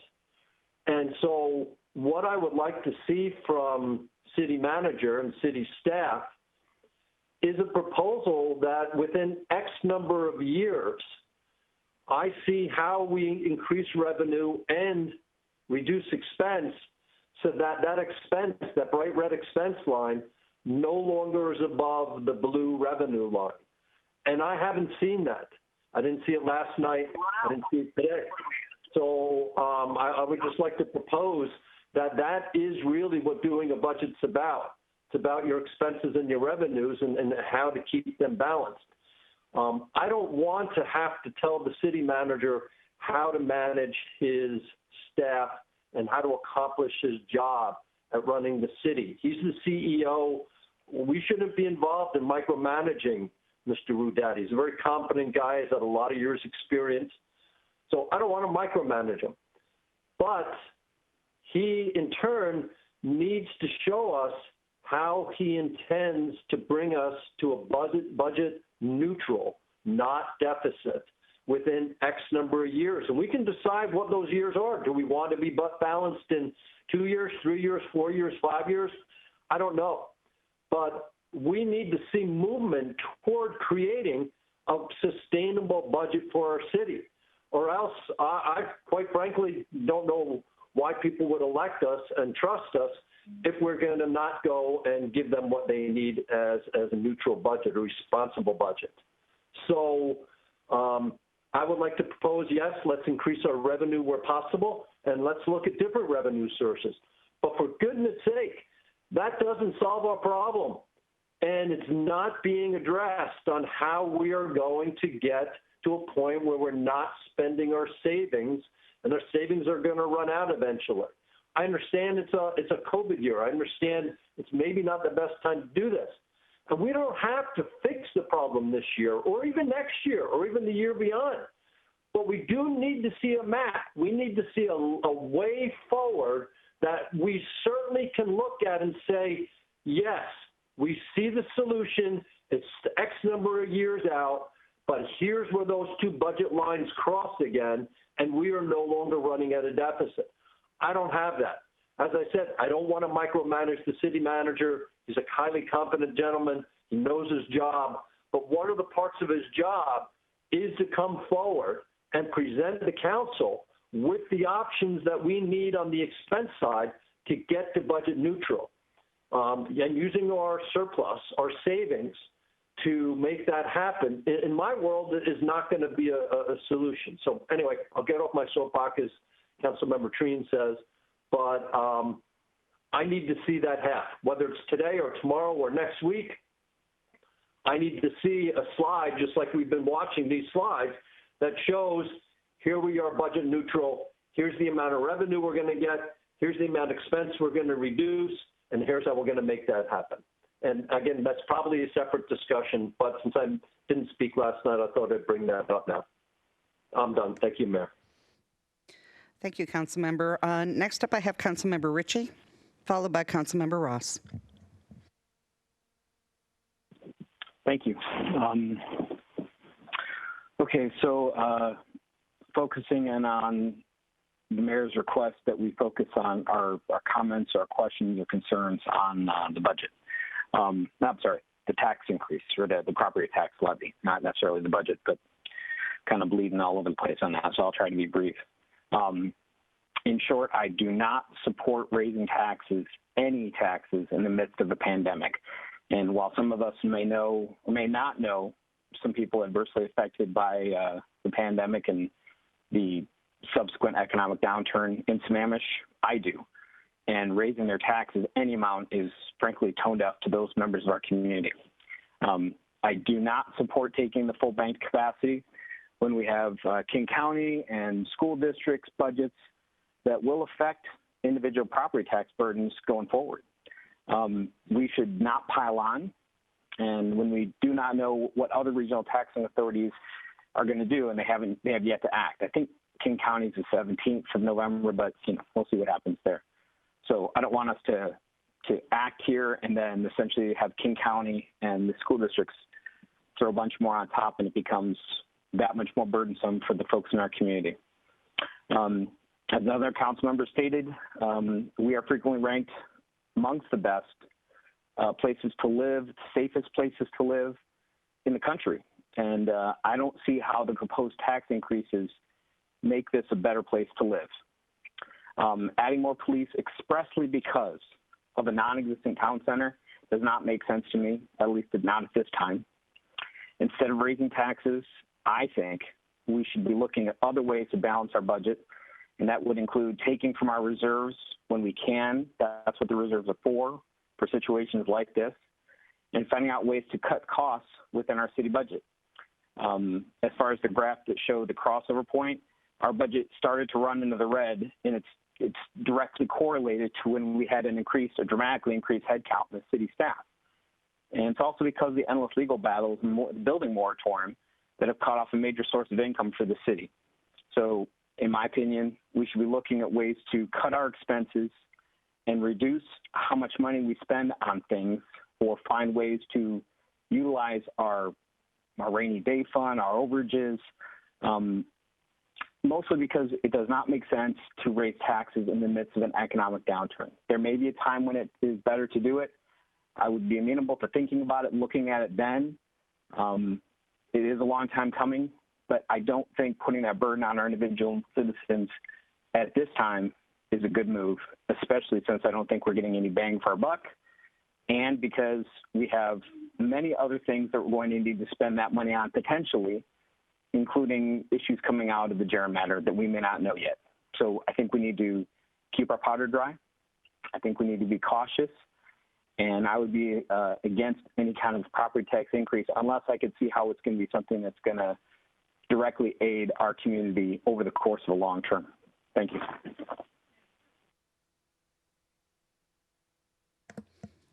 Thank you, Councilmember. Last we have Councilmember Ross. Yeah, with the reversal of the hearings, this is more the punchline to the budget discussion, so I'll keep this short and then tell you more reasons why I come to this conclusion.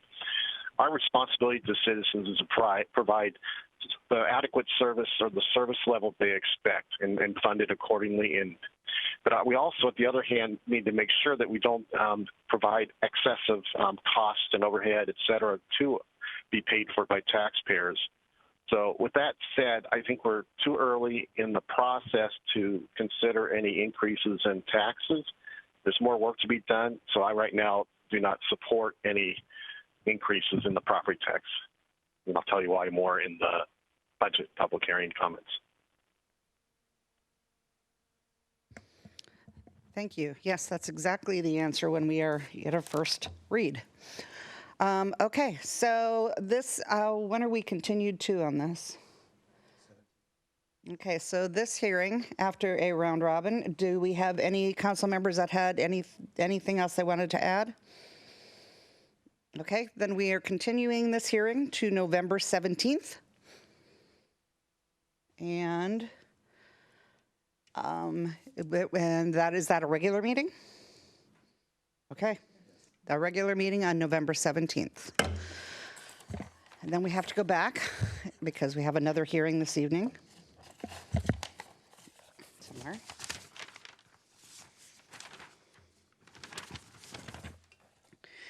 and we are going to open a public hearing for the first reading on adopting the 21-22 biennial budget.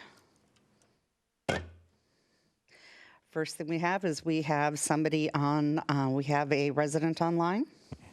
Yes, I see we have a caller on the meeting this evening. I'll go ahead and unmute them. Caller, would you like to speak to this public hearing?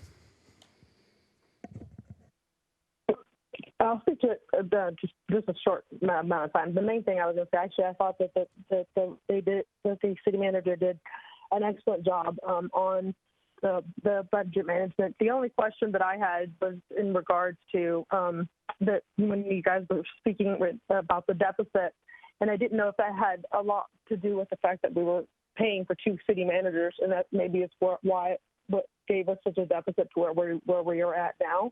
Because everything that it looks like to me seemed to be very allocated very well as far as trying to overcome some of the challenges that we've had to face, that Sammamish has had to face with the amount of turnover that's occurred, and obviously with the COVID crisis as well. And so everything that he broke down and the way he explained it, he did a very, very good job in doing that. So, well, that's all of my comments. I'm just trying to listen so I have a better understanding of everybody's take. Thank you. Thank you very much.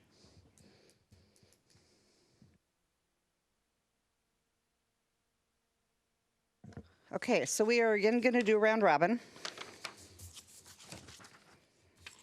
And we will start, we will start with Councilmember Stewart.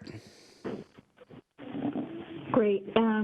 A couple of things, and then I do have questions, and hopefully we can back up on some of the slides. So first I want to say that I absolutely agree that we have some policy decisions to make, and I believe that those policy decisions start with our expenses and what we're going to spend money on. And I would agree with, I think Councilmember Ross really summed it up well. We are way too early to be talking about raising taxes because we haven't decided what we have to spend yet. So we don't know if we have a gap, and if we do, how big is it? So I'd like us to really stay focused on that. The bulk of our discussion has been on operating expenses and not capital expenses. And hopefully we can continue to keep those two separate, because I think when we start to mush them together, it gets even more confusing. So in speaking about things like stormwater projects, that is not an operating expense, that is a capital expense. And I believe it was Councilmember Ross who spoke at our retreat and talked a lot about we have operating expenses, and those are our recurring expenses, and those should be paid for with our recurring revenues. And we should be looking at our capital expenditures, and potentially if we don't have enough money in our recurring revenues to pay for those, that's where we look for other more like one-time type revenues. And I think it's really important for us to think about it that way. I think he explained that really well.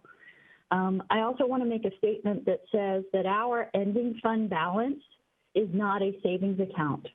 So when we talk about dipping into our savings, we are not a bank, and that is not a savings account. That ending fund balance that we have, though, that is tens of millions of dollars of excess tax revenue that we have collected from our citizens and not reinvested in our community.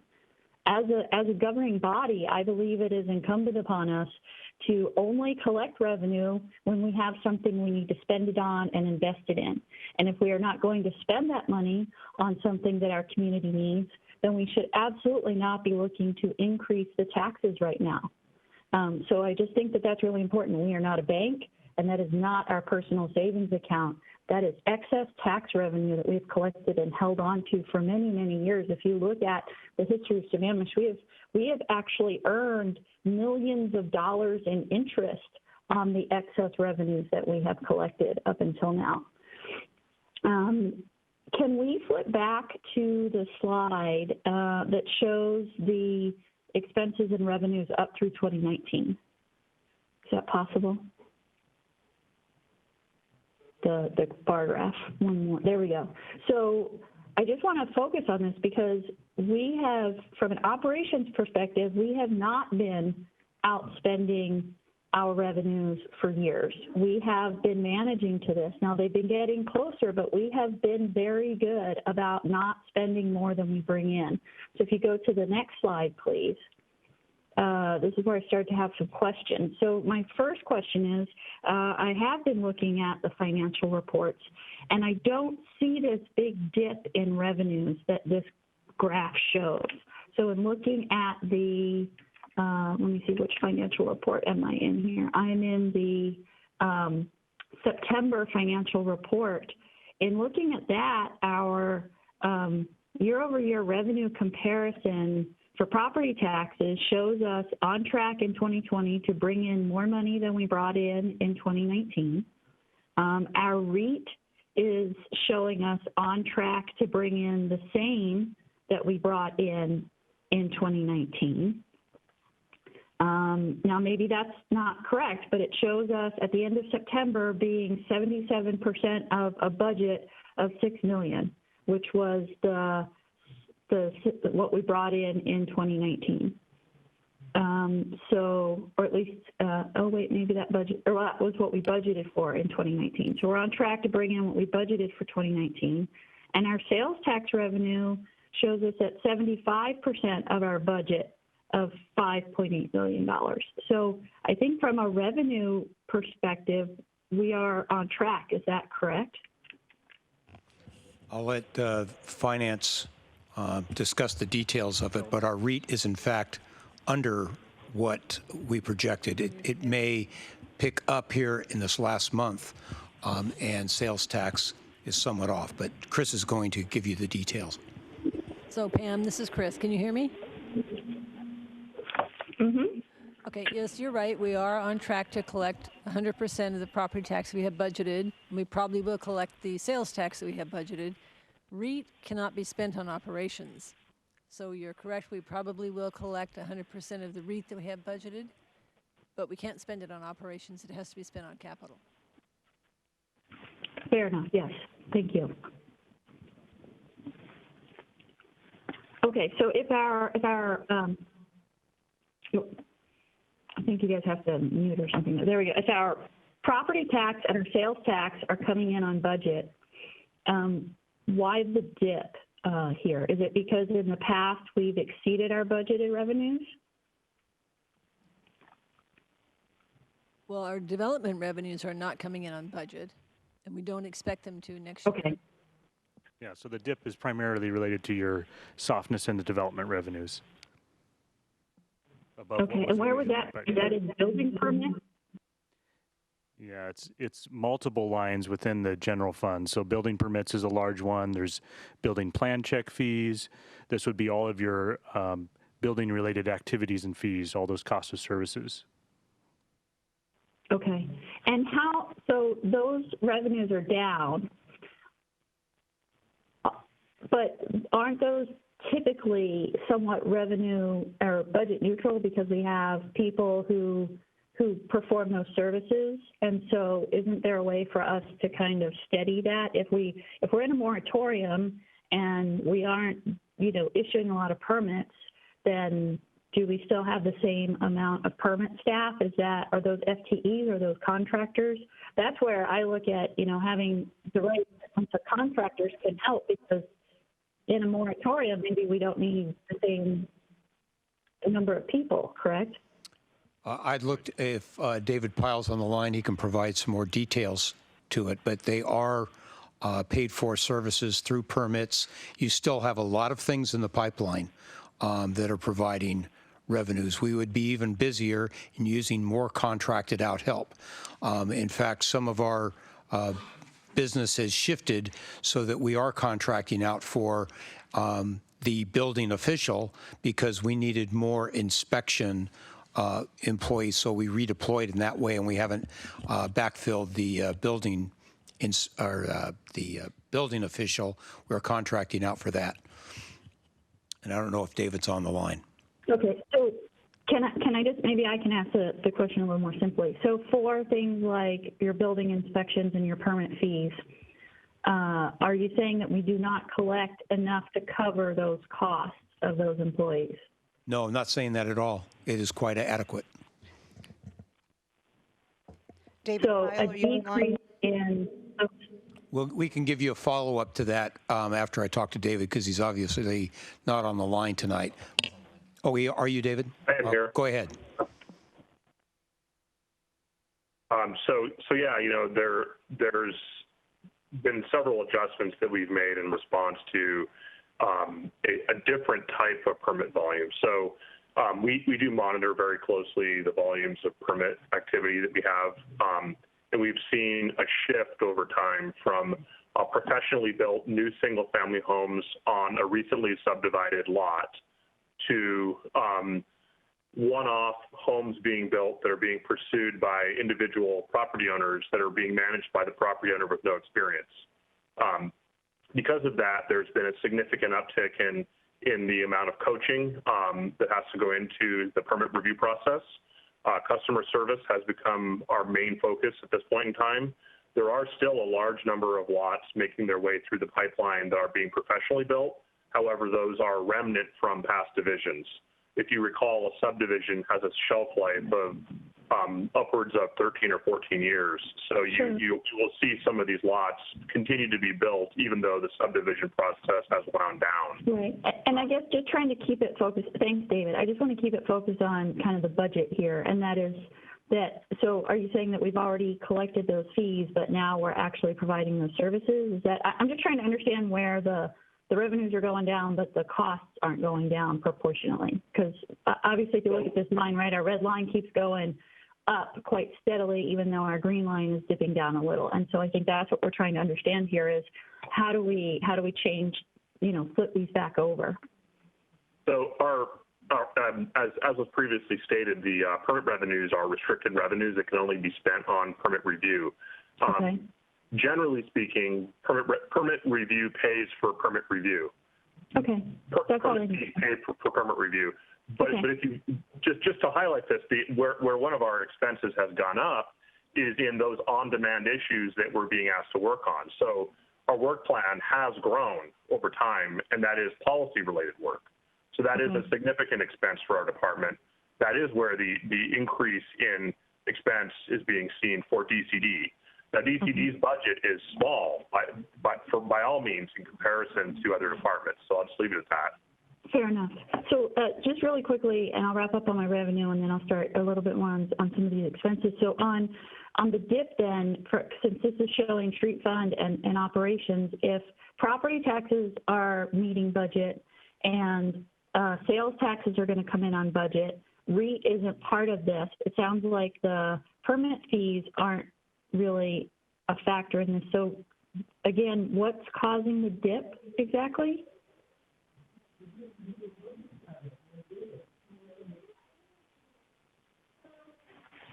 Permit fees are a factor in that. So when you're looking at the revenue coming down, that's less development-related revenue. What David Piles is saying is there is a time element here where permit revenue can stagger over time. So when you're comparing the green line and the red line, that's a cumulative of all city departments, all operations. So when the green line goes down, it is related to the development revenue. So in total, the total revenue picture is going down slightly because of the decrease in development-related revenues. The expenditure increase, when you're seeing that growing, is a result of different factors, not an increase in staffing in development, but in other factors that we highlighted on the other slide, which would be your police services, your public works department that have grown, the facilities. So all of those other variances that we had walked through previously, that's what's driving the red line, the expenditure. Okay. And that's a perfect segue, Aaron. Thank you. If you can go to a new slide, the 2019 to 2024 operating costs by department slide, could you flip to that one? Because in the previous slides, you talked about some differences of about $3 million. But if you look here, the 2021 budget is actually, 5.6 million more than 2020 actually. So I think that's what we need to understand is that increase. Again, if you look at the previous chart, all of their expenses, where they were at the, beginning or middle of 2020, you wouldn't cross over. I didn't catch So all. I'd like to understand. I think you guys need to mute. Fading in and out. Your voice is modulating. It makes it difficult to understand. It's because there's an echo. I'm getting an echo feedback with City Hall. I'll try again. There we go. Is that better? Okay, so what I was pointing out is that the 2021 budget is actually $5.6 million more than the 2020 actuals, not $3 million more. So if you froze our expenses where they were sort of mid-2020, we wouldn't cross over. And so, again, before we start talking about increasing our revenues for operations, I'd like to understand if we can freeze some of these expenses. So I see on this chart, I see 1.2 million or 1 million increase in 2021 for police services, but we heard from the chief last night that we're using the SRO, so we don't need to increase the police until September because schools are likely not going to reopen and in this school year, so we can continue to use the SROs. Parts of facilities are increasing. Yes, sir. On the police, you overlook the supervision of the sergeant that he had increased on there too. He said that's his top priority than the police officers, and we agreed we could push back the police officers till about mid-year, just to clarify. Again, though, if we're going to push things back 9 months, we should save at least $500,000 there, I would think. And so I guess, I know you gave us some numbers last night. I would love to see something in writing that breaks it down, why it's only $200,000 in savings as opposed to a lot more than that if we're talking about, 6 to 9 months of being able to wait, because we are paying for those SROs and they're helping out in the community. I think we see some increase in parks, and I think part of that is probably because we've increased some of our parkland, but I know that part of that is also the sort of quasi-capital expenditures.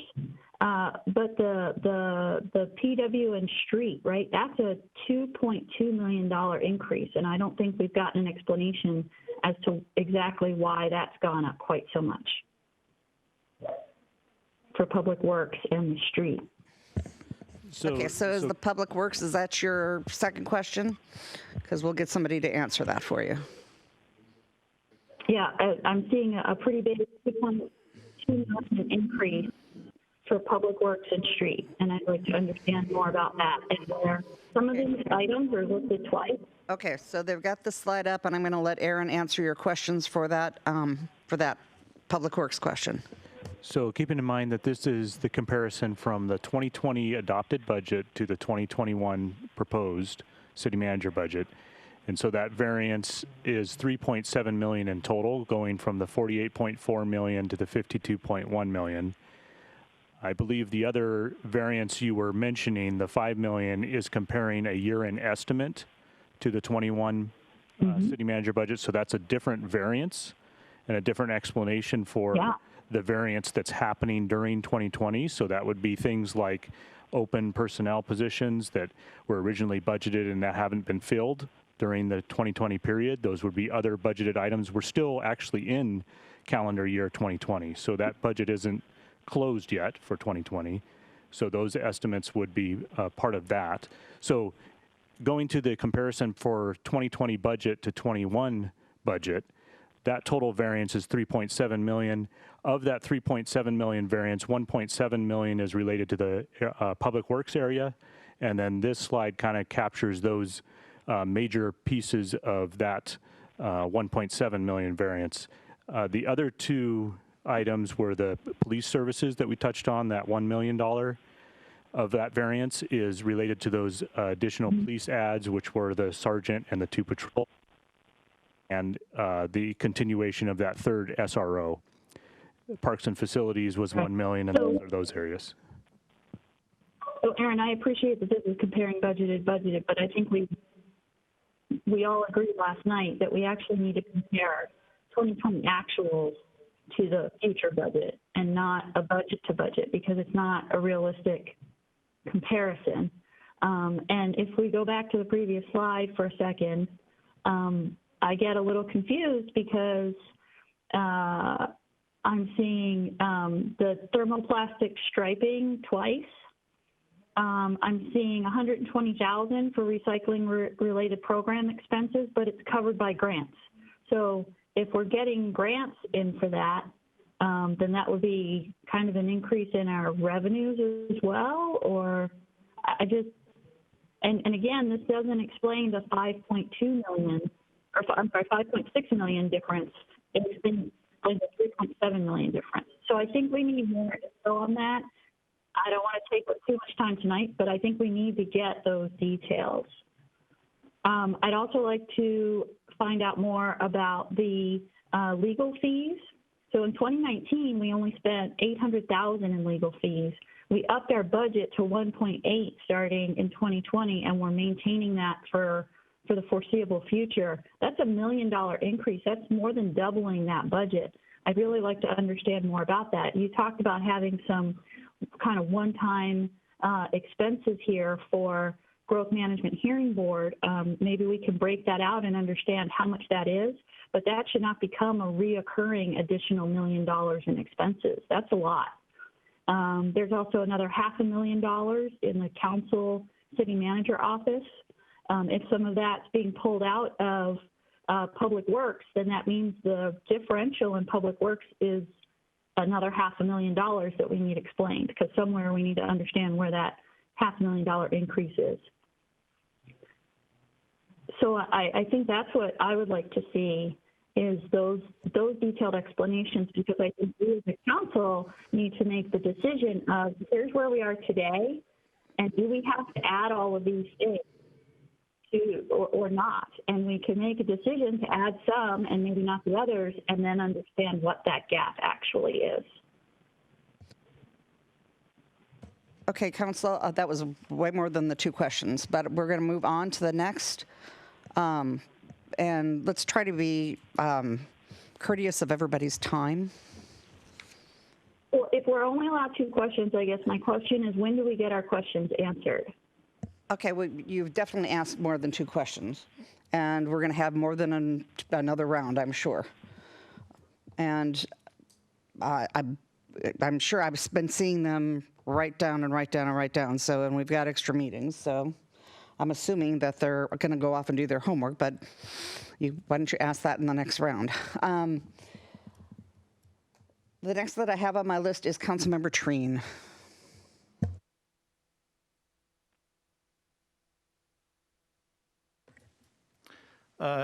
So thank you, Madam Mayor.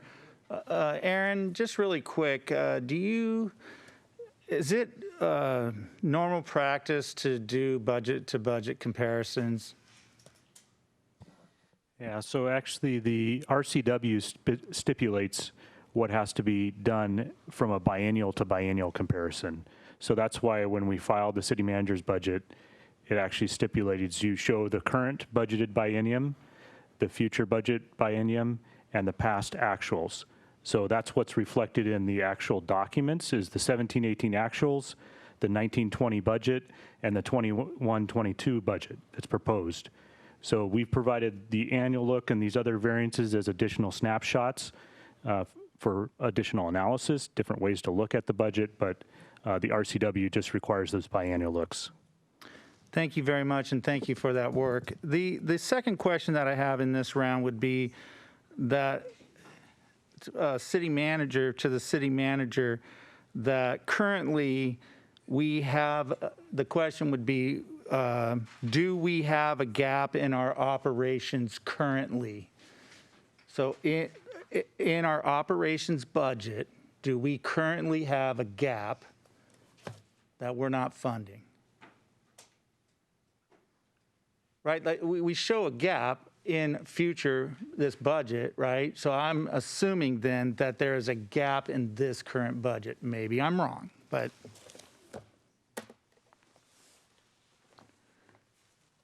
I'm sorry to put you on the spot. You're that wasn't my correct. intent. The 1920 budget has more expenditures than it does revenues On the operations side. on the operation side. That's how the budget looks. Right, because I want to make sure that it's clear that I'm just talking about the operations side. Right. Thank you very much, Madam Mayor. I'm done with my 2 questions. Thank you, Councilmember. You are. Okay, next we're going to go to Deputy Mayor.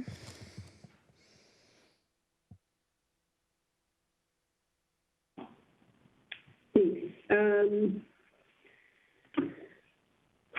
I'm curious on the headcount side of things, and this is me still kind of grappling with what we do on the property tax levy rate and if or what amount we levy. In 2015, our headcount was 80. In 2016, it was 90. In 2017 and 18, it was 114.75. Mr. City Manager, what is it currently? It's 130 something. It's It is currently 131.25. 131.5. In the last biennial budget, it went up 16 and a half positions is what the council approved.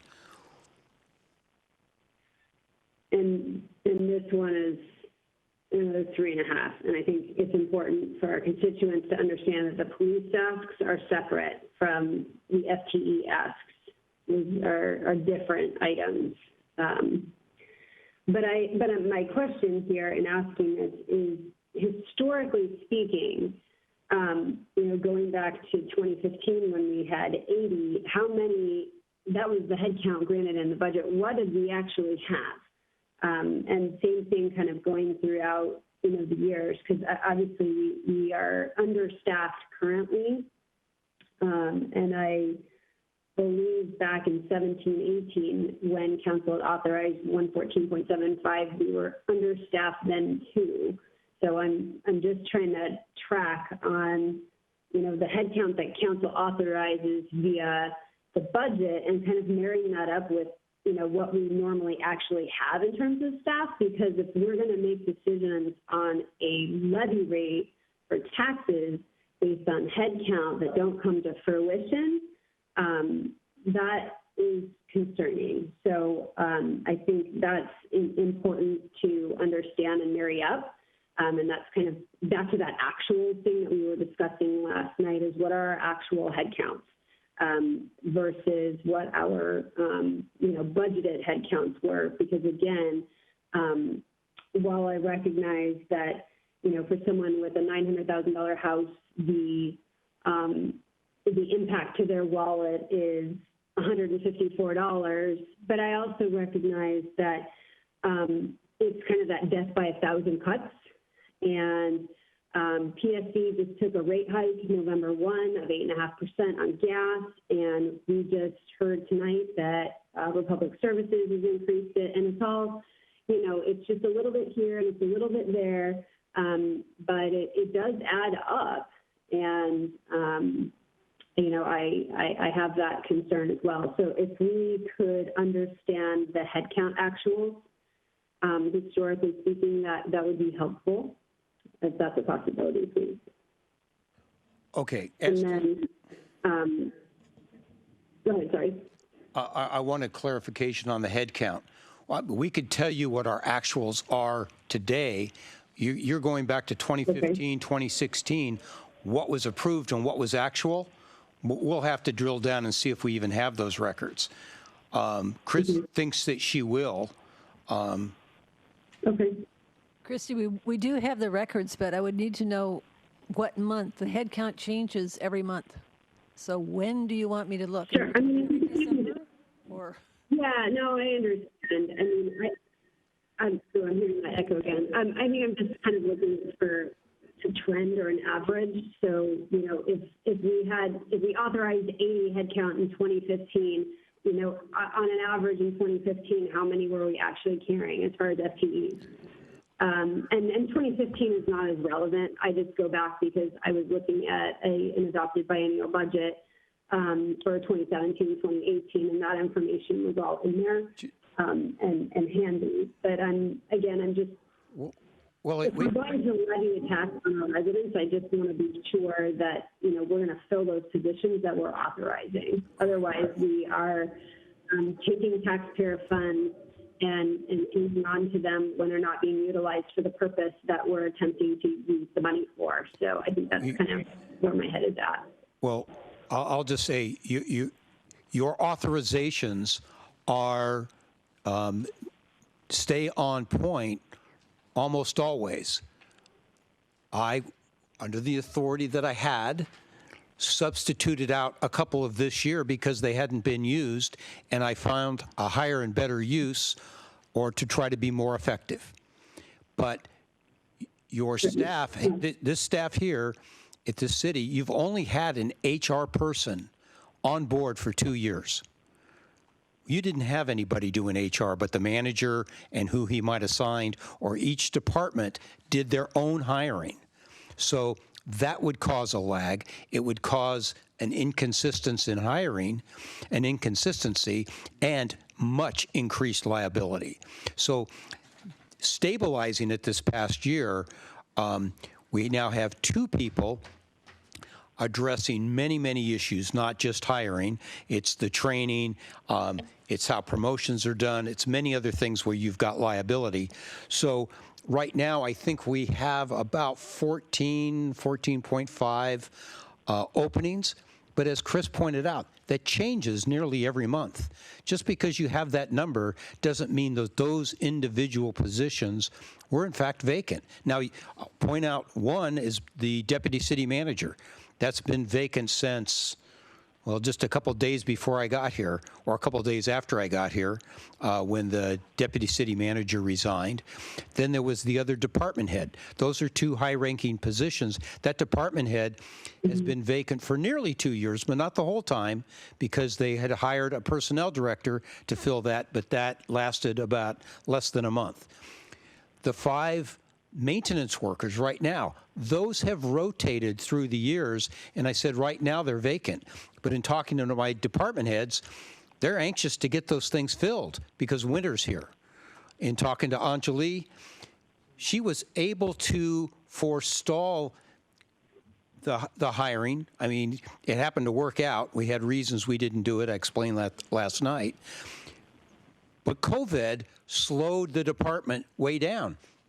So that budget savings was fine. But now they're anxious to get those people hired because they've got winter coming on. So all of those things change. Sure. Yeah, and that makes sense. I recognize that, and that's back to my previous comments about our residents having high expectations for our service. And your office and all of the council members will hear if someone's street, is not plowed, and that's a product of having enough bodies out there to do that work. So, again, I'm looking for justification, and not that you haven't provided it specifically, but I'm just looking kind of for some historical data on actuals for headcount, just to make sure that that I'm not reaching into the wallets of our residents here, where that money won't get put to use. And not that I'm not under the assumption that at some point it won't be put into good use, but I'm still kind of having an internal struggle with whether or not that inmate balance gets dwindled down before we go asking for more money, or because we know there's a structural imbalance that we go asking for the money proactively, knowing that our expenditures on the operations side are outpacing those of revenue starting next year. So anyway, thank you. I understand. It is a very difficult decision. It's not one that is easily made, and it's difficult from our perspective as well. And I sort of feel like we're in a squeeze because we get criticized if we hold positions open, trying to adjust for COVID, trying to adjust for needs and fluctuations in the organization, and then we are criticized if we're not hiring quick enough because we've got too many vacancies. It's a very rotating, it's very dynamic. But thank you for the... No, absolutely. And I think it's worth pointing out as well, But it's challenging from your vantage point too to come to council and recommend taking the full banked capacity when year after year after year after year, we don't need to take the 1%, and we've banked 11 years worth of revenue that the sting of 1% is not felt like 11% is, and it's we're being careful in our deliberations on that, but I do want to recognize that it was. I know it wasn't easy for you as well to come forward asking for that, knowing historically that we haven't asked for the 1% for a considerable amount of time. So.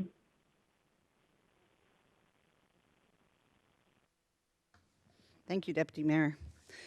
Okay, then I just wanted to go back and take my turn and make the comment, but there was a comment made, and I used the wrong word, calling it a savings account.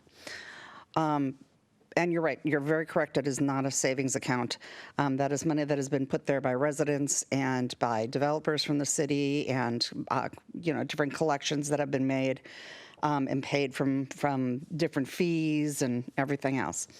But that money is you can call it a rainy day fund, I don't care what you call it. But that is something that every entity has.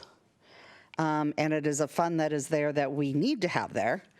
And that is a fund that we should keep there because it's something we need to rely on. The extra funds above and beyond what is the customary is something that we need to look at what we want to use it for. And I don't believe that we should be spending it irresponsibly. So that would be a discussion that the council should have. But to just say that, that's money there that is to be spent on the bills because that's the annual thing to do is just, I believe, incorrect. Okay, so we're going to go and continue on the list. It is Councilmember Gamblin, followed by Councilmember Ritchie. Thank you, Karen. Thank you, Mayor. So really, I have a single question. Again, I don't really want to be drilling down into the weeds with the city manager on staffing issues or things like that. I kind of don't think it's our specialty as council members to be trying to figure out the way the city works and the city staffed at that level of minutia. I think that should be the staff and the city manager's job as the CEO to do that, not the board to do that.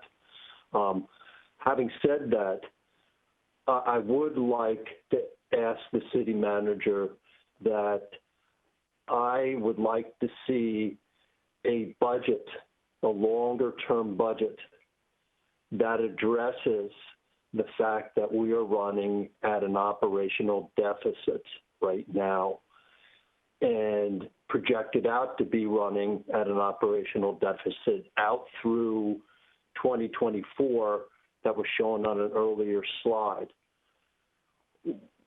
If we are going to be running at an operational deficit, which means we are using our surplus, I use savings account, I think it's kind of a savings account, it's a budget surplus that we have banked over the years. And on that point, if we want to be honest, we don't have a surplus. We have an enormous capital deficit on infrastructure that the city requires coming into the hundreds of millions of dollars that we have no money saved.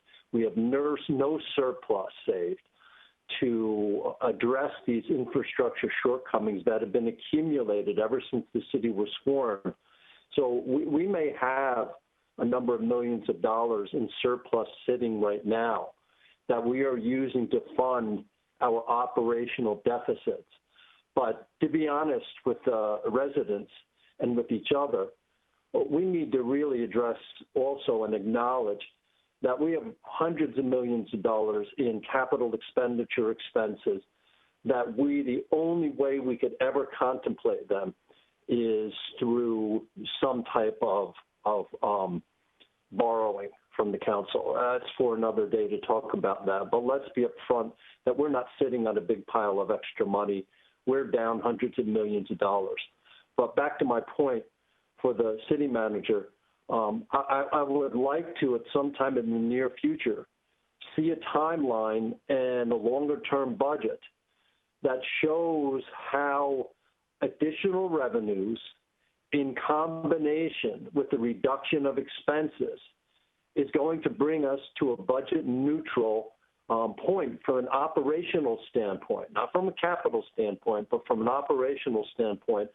When can we expect that to zero itself out so that we don't need to use surplus to pay the difference with the additional that we're spending from operations that we're not receiving in revenue?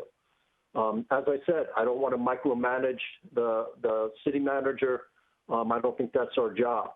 But it is our job to ask for some type of budget responsibility in the longer term so that when I vote either to reduce expenses or to increase revenues, I'm doing that with an understanding that there's a longer-term roadmap that shows fiscal responsibility is returned to the city within some reasonable time frame. From the current slides I saw today out through 2024, we don't have that. I don't have anything that shows me when responsibility of fiscal balanced budget returns to the city. So I would like to again request that the city manager shows us how a revenue increase and an expense reduction brings us back to that neutral point. And I'm going to ask the city manager and the staff to detail out how they're going to reduce those expenses to the point that we get to a balanced budget again. It doesn't have to be this year, probably won't be next year. But at some point, we should see those lines come back into line again instead of just going out into the future separated out. So I'll leave it at that. Thank you. All good points. Thank you, Councilmember. Councilmember Ritchie? Yeah, I have two questions, but I think if I break one of them up into three pieces, it might be easier. So if you'll indulge me here, they're pretty straightforward questions and answers. Not looking to carry on. Question 1A, if you will. What is the change in the 2021 budget, 2021-2022 budget, from the previous budget for additional headcount, not including police? That's question one. Don't need an answer today. Just hoping to get that answered at some point between now and the time we have to vote on this. Question 1B, what is the change in the 2021 budget versus the previous budget for additional police services? Question 3, or 1C, what is the total 21-22 budget for legal services versus the previous biennial budget? What's the delta? What's the change there? And my overarching question is, if we cut our legal budget, don't have police, and bring down our headcount back to 2018-19 levels, would we be back into the black? And if so, by how much? And if not, by how much? Those are my questions. Not today kind of thing. I appreciate the staff taking the time to answer all these questions for us, and that's all I have. Thank you. I'm going to, Jason, I'm going to ask the staff if they all got it, because I was going to ask you to repeat them. Want me to repeat it? Let me know. Okay. What is the headcount difference between the 2021-2022 budget and the current headcount budget, or the current headcount? Budget? No, I don't need no heads. I need no money. How much money are we spending heads additionally? How much more in people costs, contractors, FTEs are we spending in the proposed budget versus the previous budget? Do you want it broken down by employee versus contractor? Repeat the question, because nobody got it down that way. Okay.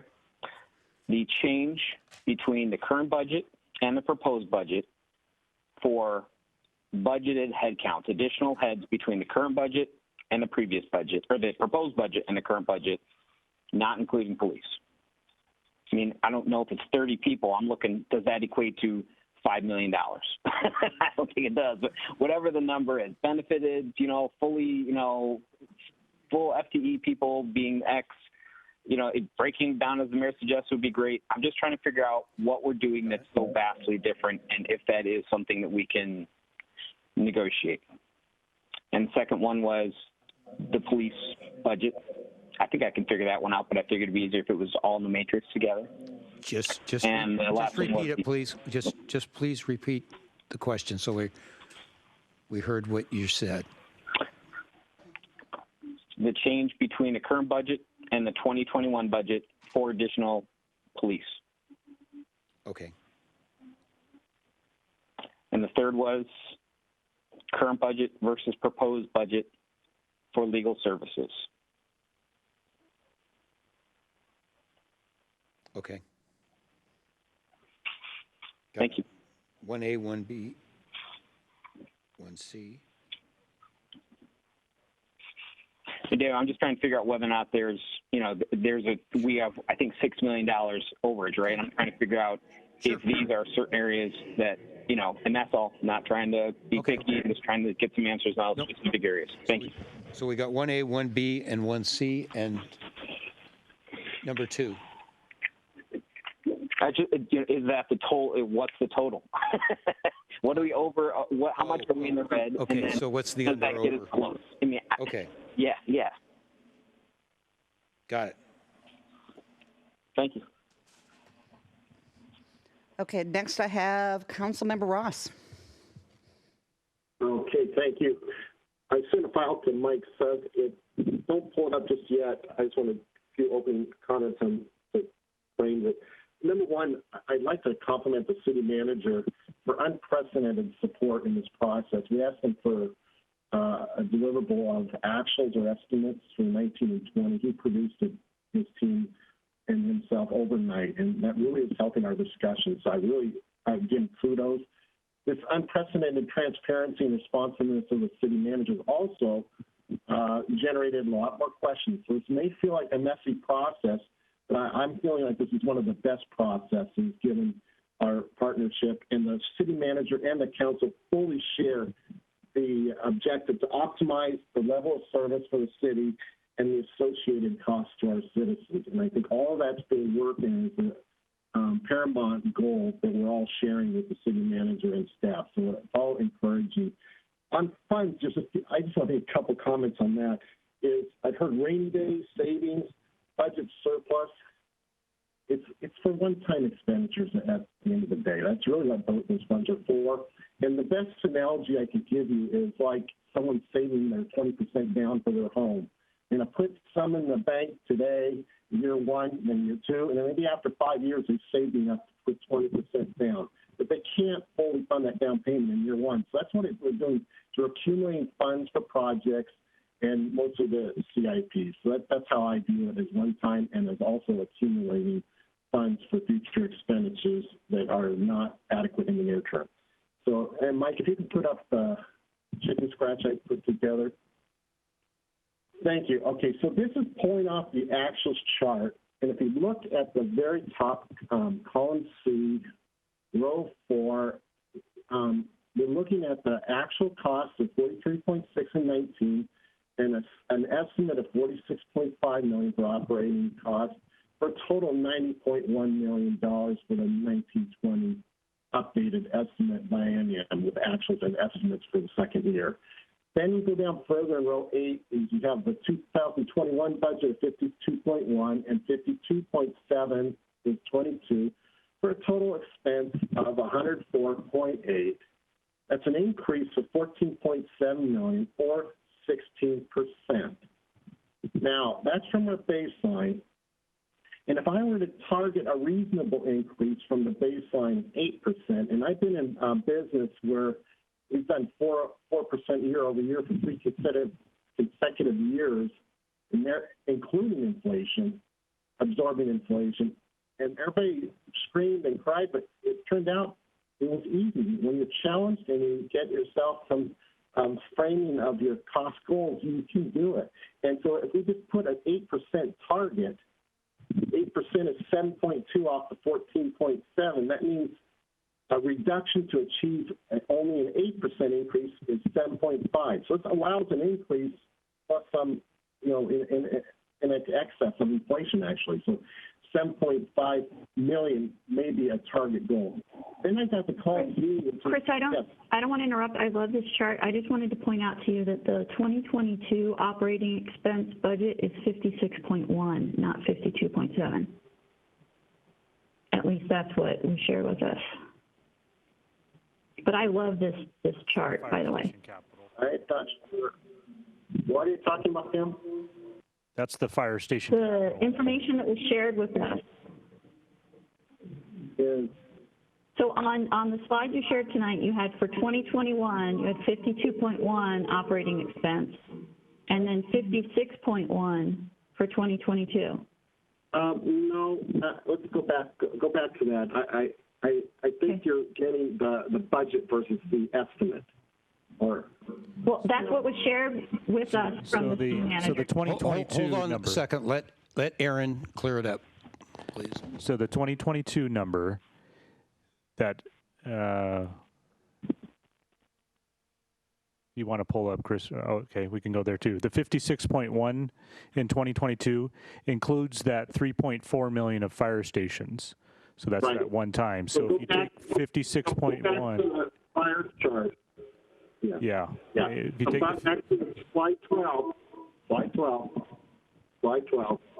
Yeah. And I'm using 52.1, so I'm in 52.7. So I'm using the right numbers from this chart. So let's go ahead and proceed, and let's go forward. Okay. So sorry, Pam. So these numbers are still my numbers are accurate pursuant to chart 12, and that's a 16% increase. And then I said an 8% target takes 7.2 off 14.7 is additional cost expense reduction target of 7.5. That can be part of our goal. Police, I normalized for police, took police out, and even with police out, 6.9 and 19. Actually, without police, it's 36.7 and so on. It still implies a $11.6 million increase other than police, or a 15% increase. Again, if you took an 8% target, it's 5.6 reduction. And then to go back to some, Deputy Mayor Malchow mentioned some of the headcount changes, and it's 80 actions. Those are actions actually in 15. 90 was the actions presented in the budget. And then I don't know what the open positions for 17, but if you look at 18, we had 13 and a half open positions, which means if you start with a budget of 114, it implies we've been operating with about 101. 19, we've been operating with about, considering open positions, 113. And currently, we're operating with current positions of 119. And so the reason I put that head count is we need to really examine what is the right size, because keep in mind, the annexation of Klahani was in January 2016, so we've been operating well past the annexation headcount add to our city. And so it gets back to what is the optimal level of headcount, and that is a lever. And so I know the city manager is considering that lever, because if we're going to try to meet some further target reductions for expense, the labor is definitely a lever that we need to consider. So got to be very prudent and cautious about hiring unnecessary increases, especially when historically in the last 3 years we've been operating adequately 113 and under. So that's what I wanted to point out there. As far as the 1%, this is how it all ties into 1%, is I think we definitely need to think about a combination of revenue or expense reductions, or a combination of both. This really kind of frames it that, can we really justify a 16 or 15% increase from our current baseline? And what materially more are we going to accomplish by raising our costs that much?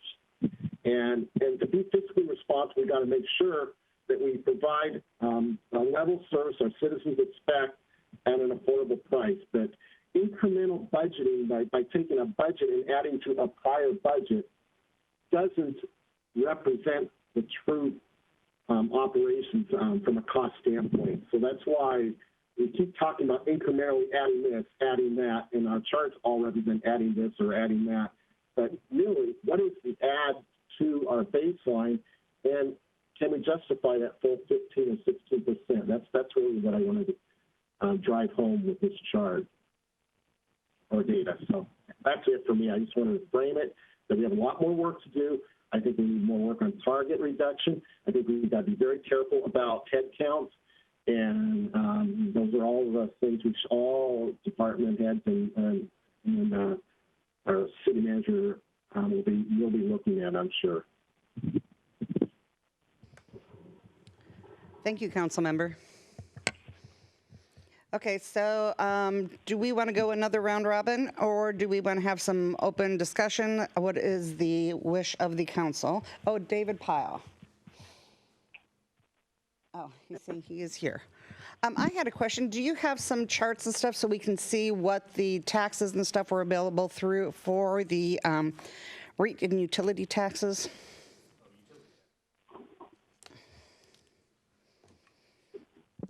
Yes, so the updated estimate on the utility tax, so we did a per 1% levied, and this was updated information from Association of Washington Cities as well as the East Side City comparables data. And so when we grabbed that additional data, it was a little bit lower than the previous survey of that information that we had before that we're using for our estimates. So the updated estimate for a 1% levied for all utilities except water, sewer, and stormwater. So taking those three utilities out of the equation, it's $1.3 million per 1% levied. So the other remaining utilities would be the ones displayed in the example there, the gas, electric, phone, garbage, and cable. And then that example shows if a household pays $5,000 per year or $417 per month, then a 1% utility tax would be $50 per year for that example household. So that's just an updated estimate of what a 1% utility tax would be. Great. Okay. And currently, what is the division of the REIT tax? Half to Parks Capital and half to Transportation Capital. So those are funds number 302 and fund number 340. Thank you. Mayor, if I could make a mention on the REIT, it may be not something that the council wants to execute in this biennial budget, but there is an opportunity to go into the comprehensive plan and make an adjustment so that we can recognize an additional cut off the REIT at some point in time to go towards facilities. It's mentioned in the comp plan, but it says zero contribution, and we need to change that, make an amendment to it. So at some point in time, because I think the council, if addressing things as they are, needs to start setting money aside for facilities like it does, and it's split for money to go to parks and money to go to public works. Thank you.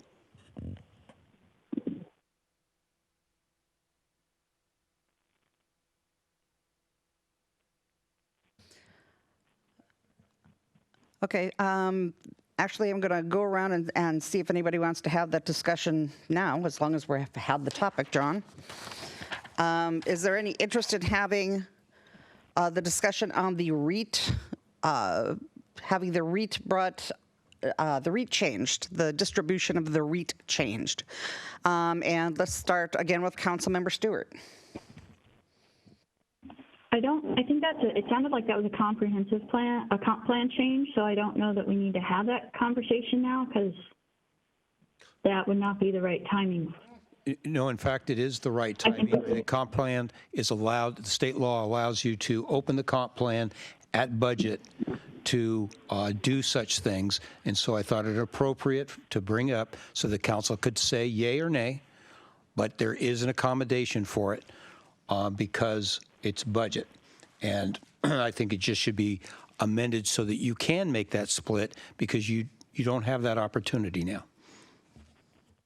So you're talking about increasing the rate, or you're talking about decreasing what we're giving to parks or public works? I'm simply bringing up the distribution. Right now, you have it on a 50-50 distribution. You have no savings or reserve for facilities. Your facilities are getting more costly, and it'll be more costly to take care of repairs and or expansions, and you might want to think about reserving some money for that. The REIT is just an avenue. You could take money out of your reserves and set it aside. That's fine. I was just asking a simple question. Do we have the option of what I need to increasing the explain. REIT, or only read? I just answer the questions will be fine. So is there an option to increase the REIT? That's not something I'm bringing up. So my only concern, like I totally agree, we have facilities expenses, but right now our Parks Department's doing a great job of using that Parks REIT money for the parks improvements and purchasing more land and things like that. I don't think we want to mess with that. My understanding is we have some pretty big costs for public works. So while we definitely have a need for facilities, I'd rather keep it clean. I'd rather not peanut butter that money. And then if we have a facilities project and we have to do a bond or whatever, that it's a much neater thing. It's like we have this project, we need to find the money for it.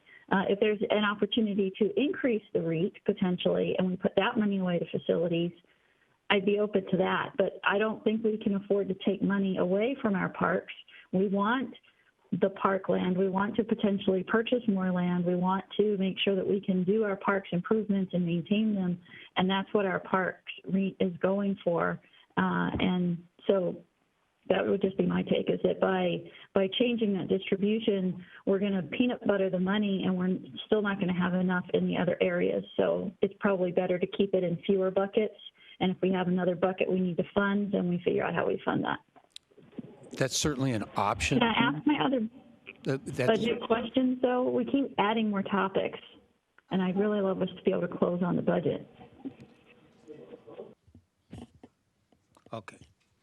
Back to you, Mayor. I'm not going to answer anymore. Okay, this is a simple question that we're going to finish going around on, and I understand you have budget questions, but we're going to finish just going around on this. The question wasn't if we are going to do anything with the REIT. It was if we were going to change the wording so we had the opportunity to do something with the REIT. Because right now, the way it's written, we couldn't do anything if we wanted to do something this year or next year or the following year. That's all. It's just changing the wording. So with that in mind, I'm going to continue to go around. Councilmember Treen. Sure, we probably should change the wording. It makes sense to change the wording so that we have options when the time comes. Well, it's pretty clear the time will come that we are going to need to have money to fund facilities. I mean, look at the budget, please. Thanks. Okay, then I'm in there, and yeah, I wouldn't. Yeah, I think that I wouldn't be for necessarily doing anything with this year, but the wording, changing the wording to leave the availability in there just makes sense. Deputy Mayor, it's your turn. So I have a question on this because any previous discussions we've had on changing the division of REIT has always been with the thought that it would be used for roads. And so I'm kind of stumped because this wasn't part of our agenda, and so I'm like trying to process on the fly here on this. I don't know what our comprehensive plan says relative to REIT. If there's a language change that gives us flexibility should we desire it, I'm amenable to that, but maybe Mr. City Manager, you can speak to, is that, because right now I know it's split in half. Is that embedded in our comprehensive plan or in code? It's in, I'm hearing from everybody, comp plan.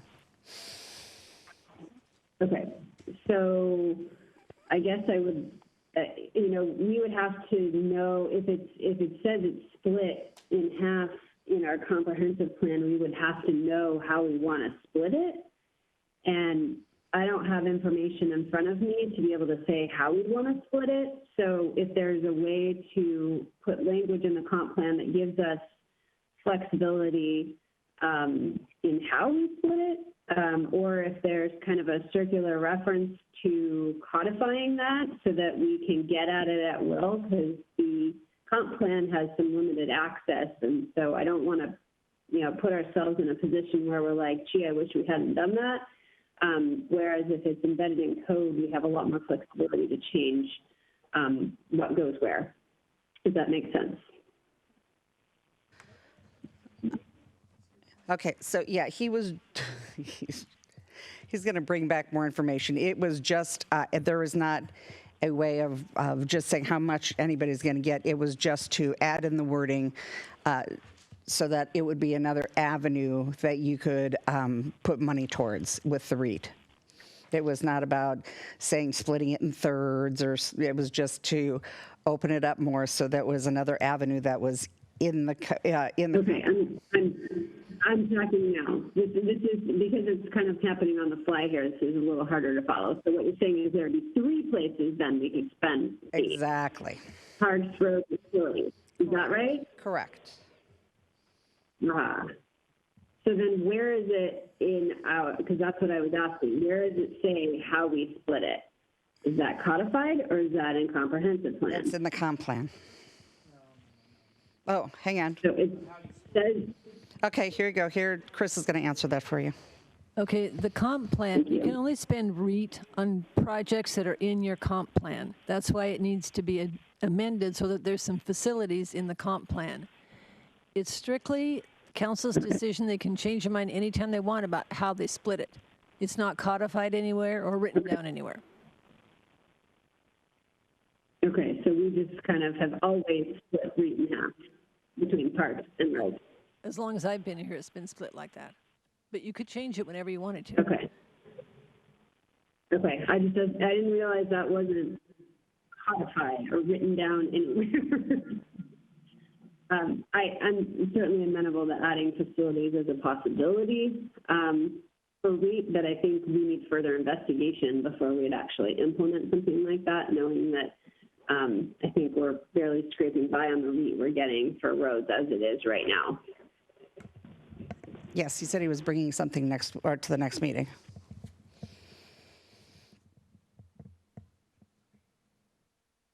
Okay, Councilmember Gamblin. Yes, I support changing the wording to give us more flexibility. Thank you. Councilmember Ritchie.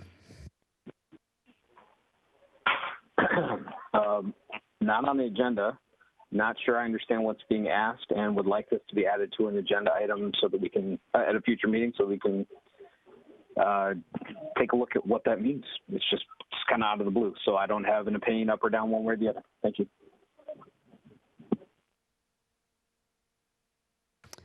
Councilmember Ross. Yeah, you're going to bring it back, so I'll look at it and weigh in on it.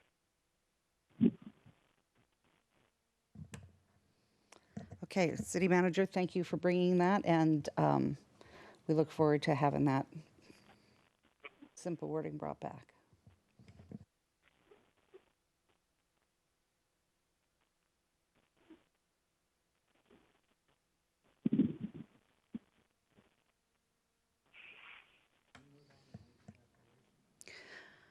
Okay, back to the budget. What is the will of the council? We are half an hour behind. So what? Well, we got to vote on it next week. If we've got more questions, we need to do them now. I am asking for the will of the council. Would you like to continue on?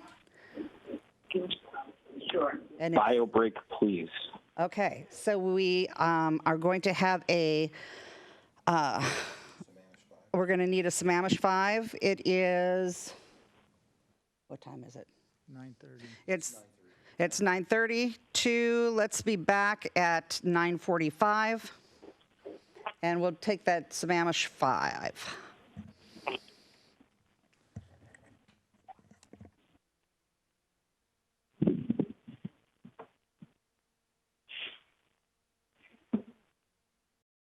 All right, so I think what we're going to do is we are going to start this round with hearing from staff.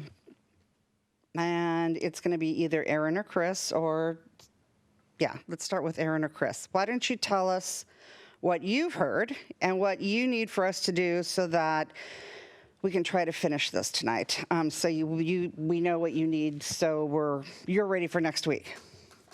Okay, so we're in the middle of the public hearing on the budget. So I'm assuming council is going to want to continue that public hearing till next week. So next week on the 17th, we would have both the continuation of the property tax hearing and the second hearing on the budget. So then in order to help staff prepare for those, we would need council consensus on what would you like staff to prepare in the way of the property tax ordinance. So what specific direction do you want to have prepared on that? So related to that item is the substantial need ordinance that's coming later tonight. So if it's council's desire to authorize the allowable 1% increase, then we need that substantial needs ordinance passed in order to give that available option. Then the second choice there is whether you bank that 1% or take it. So that would be the second consensus direction from council on that piece. Then the other related property tax item I just want to mention is the timing issue. So on property taxes, the reason it's set up for the 10th and then the 17th as the public hearing is we have to turn around the authorized ordinance to King County Assessor by the end of November. So that's why those meetings are set up for that timing, so that when council acts on the property tax ordinance, whatever action they take there, we can get that turned into King County in time for certifying their tax roll for next year.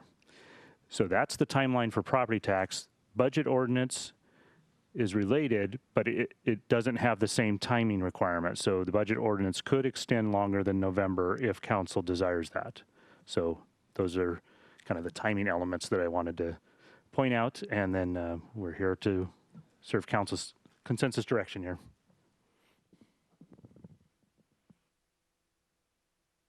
Consensus. You're killing me. Mayor, this is Jason. Can I ask a question, please? Absolutely. Sorry if I'm cutting. I just want to make sure I understand what Aaron just said. We need to give consensus tonight on a key component of the proposed budget, which is the property tax levy. A consensus/vote, are we voting on the property tax levy tonight, or are we giving head nods? What are we doing? Is that tonight? So what we would like is if you have consensus direction on what you want the city, what action you want the city to take on property tax. So we have the action that was proposed in the city manager's budget, which was the bank capacity and the 1%. If council wants to alter that arrangement, that direction would be helpful to be received tonight so that we can prepare that ordinance for council next week. Now, depending on what direction we receive, if you're saying that you want to take the 1% allowable, then what that would mean is we'd have to pass the substantial need ordinance. So it kind of depends on the direction council gives. And that's on the 1% versus the allowed 0.6. Correct. The 0.6 times 12 or times 11.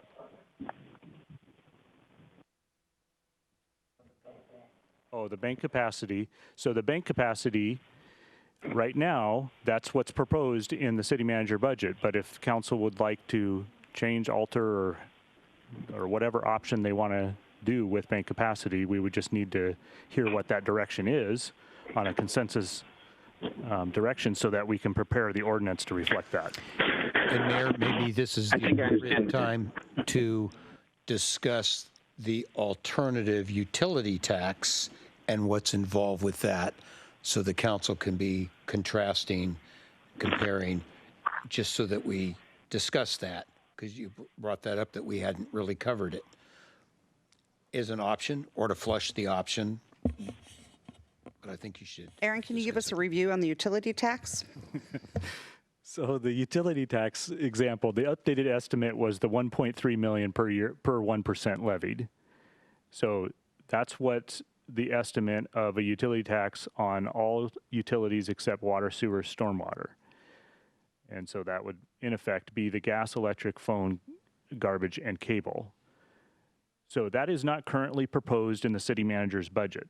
So if you choose this option versus some other option, you can kind of calculate what you would want to set the rate amount to be. You could do like a 3% or 1%, 2%, 3%. And that would be the estimate of what that amount would. Now, if that is council's consensus direction, that would be helpful to know as well, because then we would need to prepare an ordinance to establish a utility tax. So that has not been done yet. That's not currently proposed because it's not in the city manager's budget and it's not in the preliminary budget.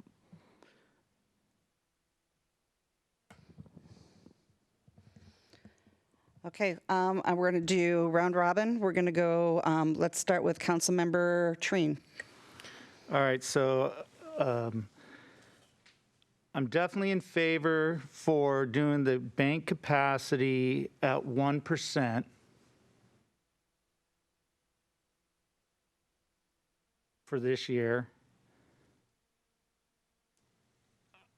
I would look at I would like to see how I could balance out or how we as a council could balance out and come to maybe a compromise on not using all of the bank capacity.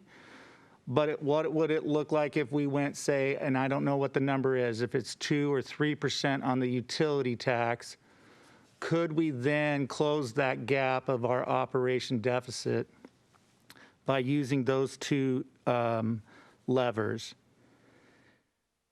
So, and then from listening to the council, I would say, and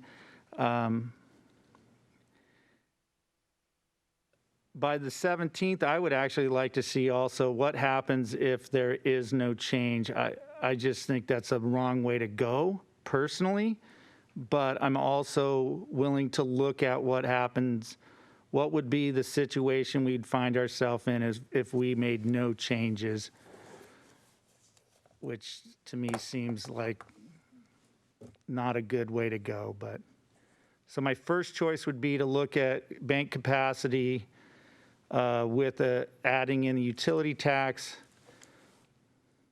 That's my first.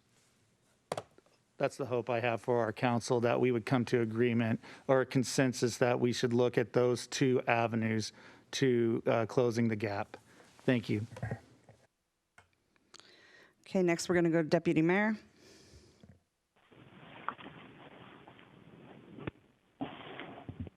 At this juncture, I still feel like it's a little premature to be saying what we're going to do.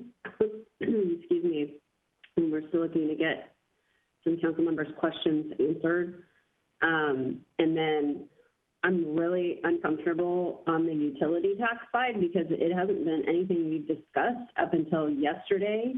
I know previously it had been in a committee, but that was a couple years ago when we had the committees.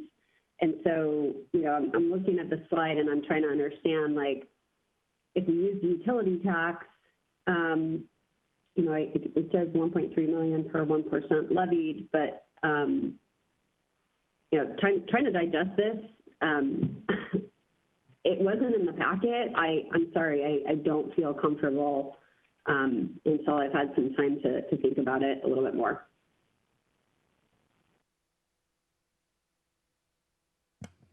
Okay. Councilmember Gamblin? Yeah, thank you, Mayor. Yeah, I support taking the bank capacity 1%. I agree with Deputy Mayor Malchow that just chucking the utility tax out and letting it lay on the floor in front of us without any being on the agenda, without any further explanation, you know, I can't tell what the ramifications are on a 1, 2, 3, 4, 6-line slide on making that kind of decision. I'm also quite hesitant to be making these revenue decisions on only bringing in revenue while at the same time we're looking at increasing expenses significantly. I would like to see a combination of increasing revenues that we need to, but at the same time addressing some of these expense increases. I mean, it doesn't make sense to me to be taking a utility tax right now when I don't feel we have a handle on expense. We're trying to handle one side of the equation without the other. I realize we're in a time-sensitive situation with the property tax, but we're not in a time situation with the utility tax, and I don't have enough information to put a read on that. Thank you. Okay, we're just going around because staff asked to see where everybody was at, so that's what we're doing. Councilmember Ritchie. Thank you. I oppose taking any banked capacity. I oppose talking about the utility tax before we've had a chance to review it or that it's on the agenda. I think we should be discussing cuts to our budgets first before we talk about raising any additional revenue. Thank you.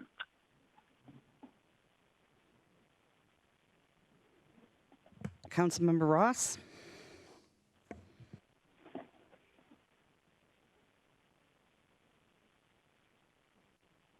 You're on mute, Councilmember Ross. You're on mute, Councilmember Ross. Okay.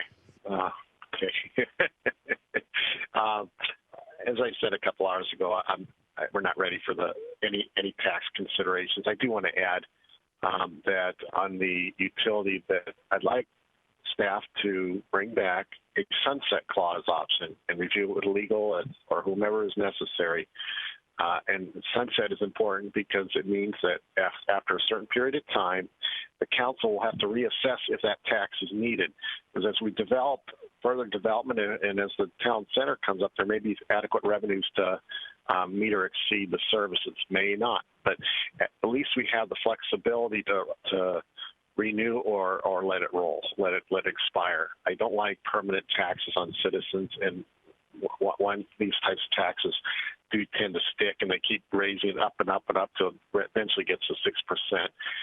So it's too convenient. I really need to work hard on the expense side. I outlined in my earlier narrative that we have about 16% baseline increase.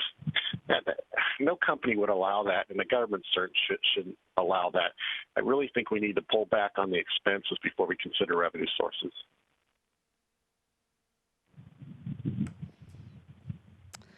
Okay, and then I am very much opposed to anything with the property tax. The utility tax we've talked about each year, so anybody who's been on the council should be able to pick that up pretty quick. The new guys probably should. It wasn't on the agenda, and yeah, you guys need the info. But the property tax, I just don't think it's the year for that. That's my personal opinion. And then we've got Councilmember Stewart. Yeah, again, we are way putting the cart before the horse, talking about raising revenues when we have a very long list of unanswered questions on the expenses side. They're trying to get a read of where we're at, Councilmember.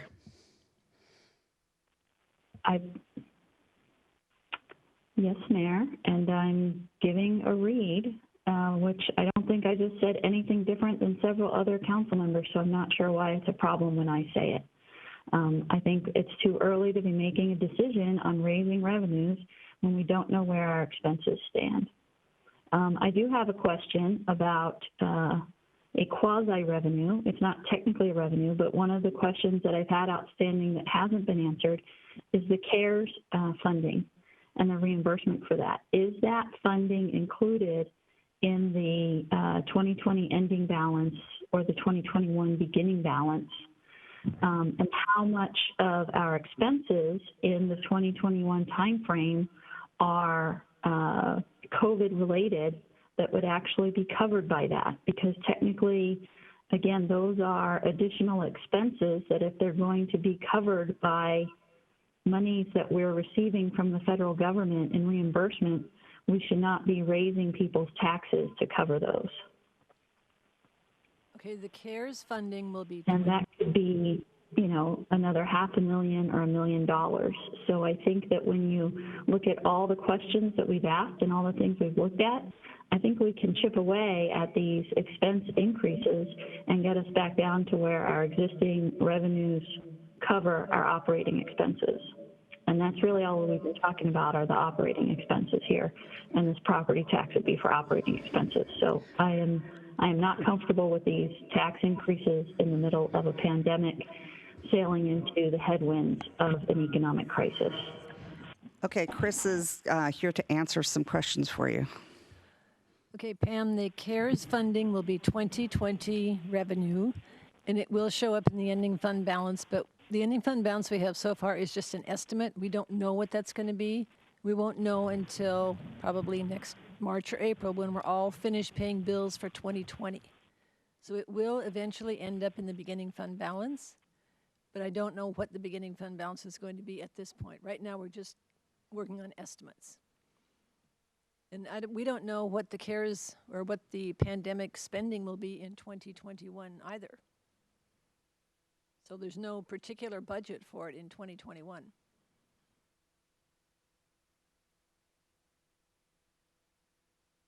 To clarify that, recall, we're making submittals based on the expenditures from EFR, but the council's desire is to use that savings and respend it on our businesses and our nonprofits and reimburse us for some of the additional expenses that we've incurred to cope with COVID. Council, we're going to have to extend. It's 10 o'clock, so I need a motion to extend.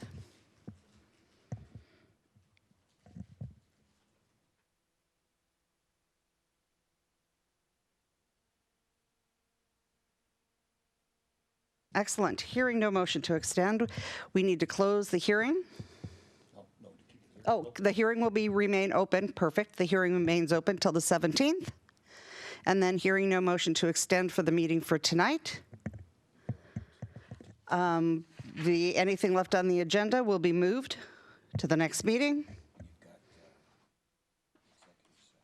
Yep, it's all going to have to get moved. Okay.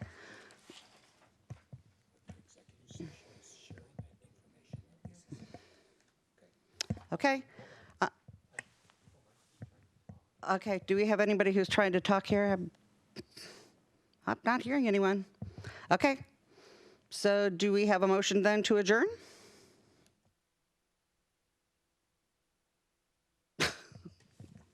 Nobody's doing anything. I make a motion to extend until 10:30.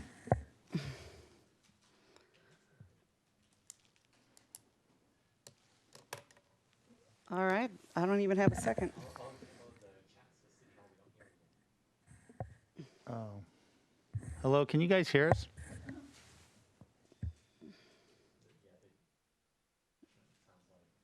Why don't you get their attention by saying, well, we adjourn the meeting? Yeah, here, I'll just. Yeah, can you guys hear us? Okay. Meeting adjourned.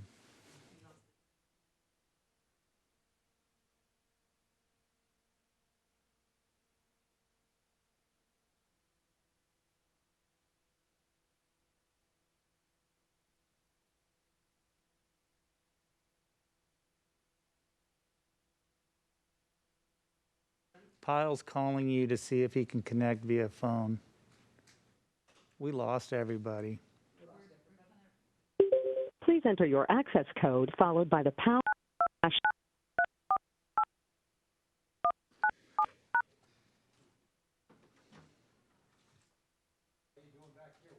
To enable audio controls, please enter your audio PIN followed by the pound or hash sign. If you do not have a PIN, just press pound or hash.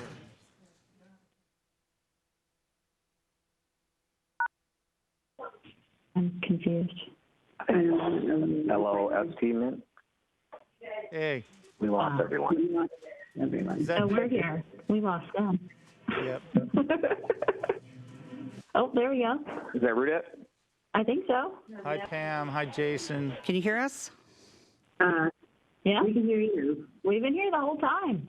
Can you hear me adjourn? We've been Nobody watching did you anything when I was going to want to adjourn? We got no motions, and so. Ken, I seconded your motion, Ken.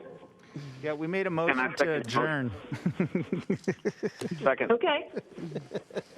Yeah, nobody was doing anything, so it was like, okay, do you want to adjourn? Okay.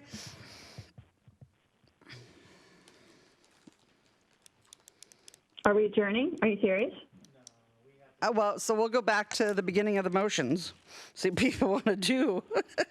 Yeah, we thought everybody was just going to adjourn. And we're like, all right. We need to extend the meeting. We need is to what we extend the need. meeting. See if there's anybody who wants to extend the meeting. Yeah, this is where we were at. Can you hear us, Pam? Oh, I hear you. Yeah, nobody, Okay, nobody so you- wants to do it. Okay, just checking. Okay. Christy, you hear us, right? Yeah, nobody Move wants to to adjourn. extend. All right. We got a motion to extend. Was that you made, Jason? I made a motion to I'll second adjourn. it. I'll second the motion to, oh, did you extend it, Jason? I made a motion to extend. Okay, Christy. Jason did not. He made a motion to adjourn. Oh. Okay, motion to extend to what time? Is it 10:45? 10:45. I don't Okay. even know if that's the time. And do we have a second? I don't know. I'll second it. All right. We have a motion to extend in a second. Everybody say aye. In favor? Aye. Aye. Opposed? Nay. Nay. Nay. Oh. Ooh. Move to adjourn. Okay, so the nays have it. Okay, I guess we are not going to extend. Move to adjourn. I'll second that. Second. Oh, there we go. Mayor seconded it. Perfect. Okay. All those in favor say aye. Aye. Aye. Aye. Aye. All right. We're done. Call for the names, please. See you later. Call for the names, please. You need to call for the names. We what? You need to call for the nays on the vote. Okay, call for the names on the vote. All those, No, the nays. You only asked for ayes. I'm saying the nays. The noes. You didn't ask for those who are voting no on the motion. I did. I didn't hear you. Okay, so those in favor of adjourning, say aye. Oh, Aye. aye, and give your name. Aye. Aye. And just say nay. And nay. Mayor, may I suggest you do a roll call for this so that we're all on record? All right, can you do a roll call on this?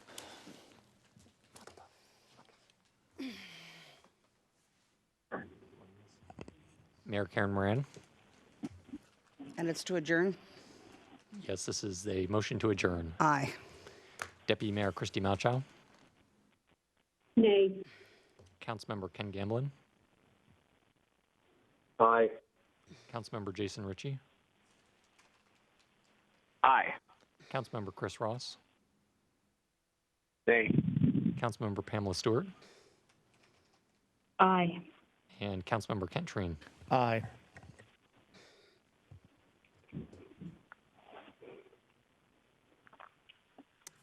Okay, it's 5-2. Yep.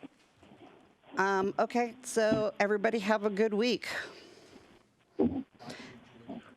I would suggest getting your questions and everything in because we have a lot to do for next week.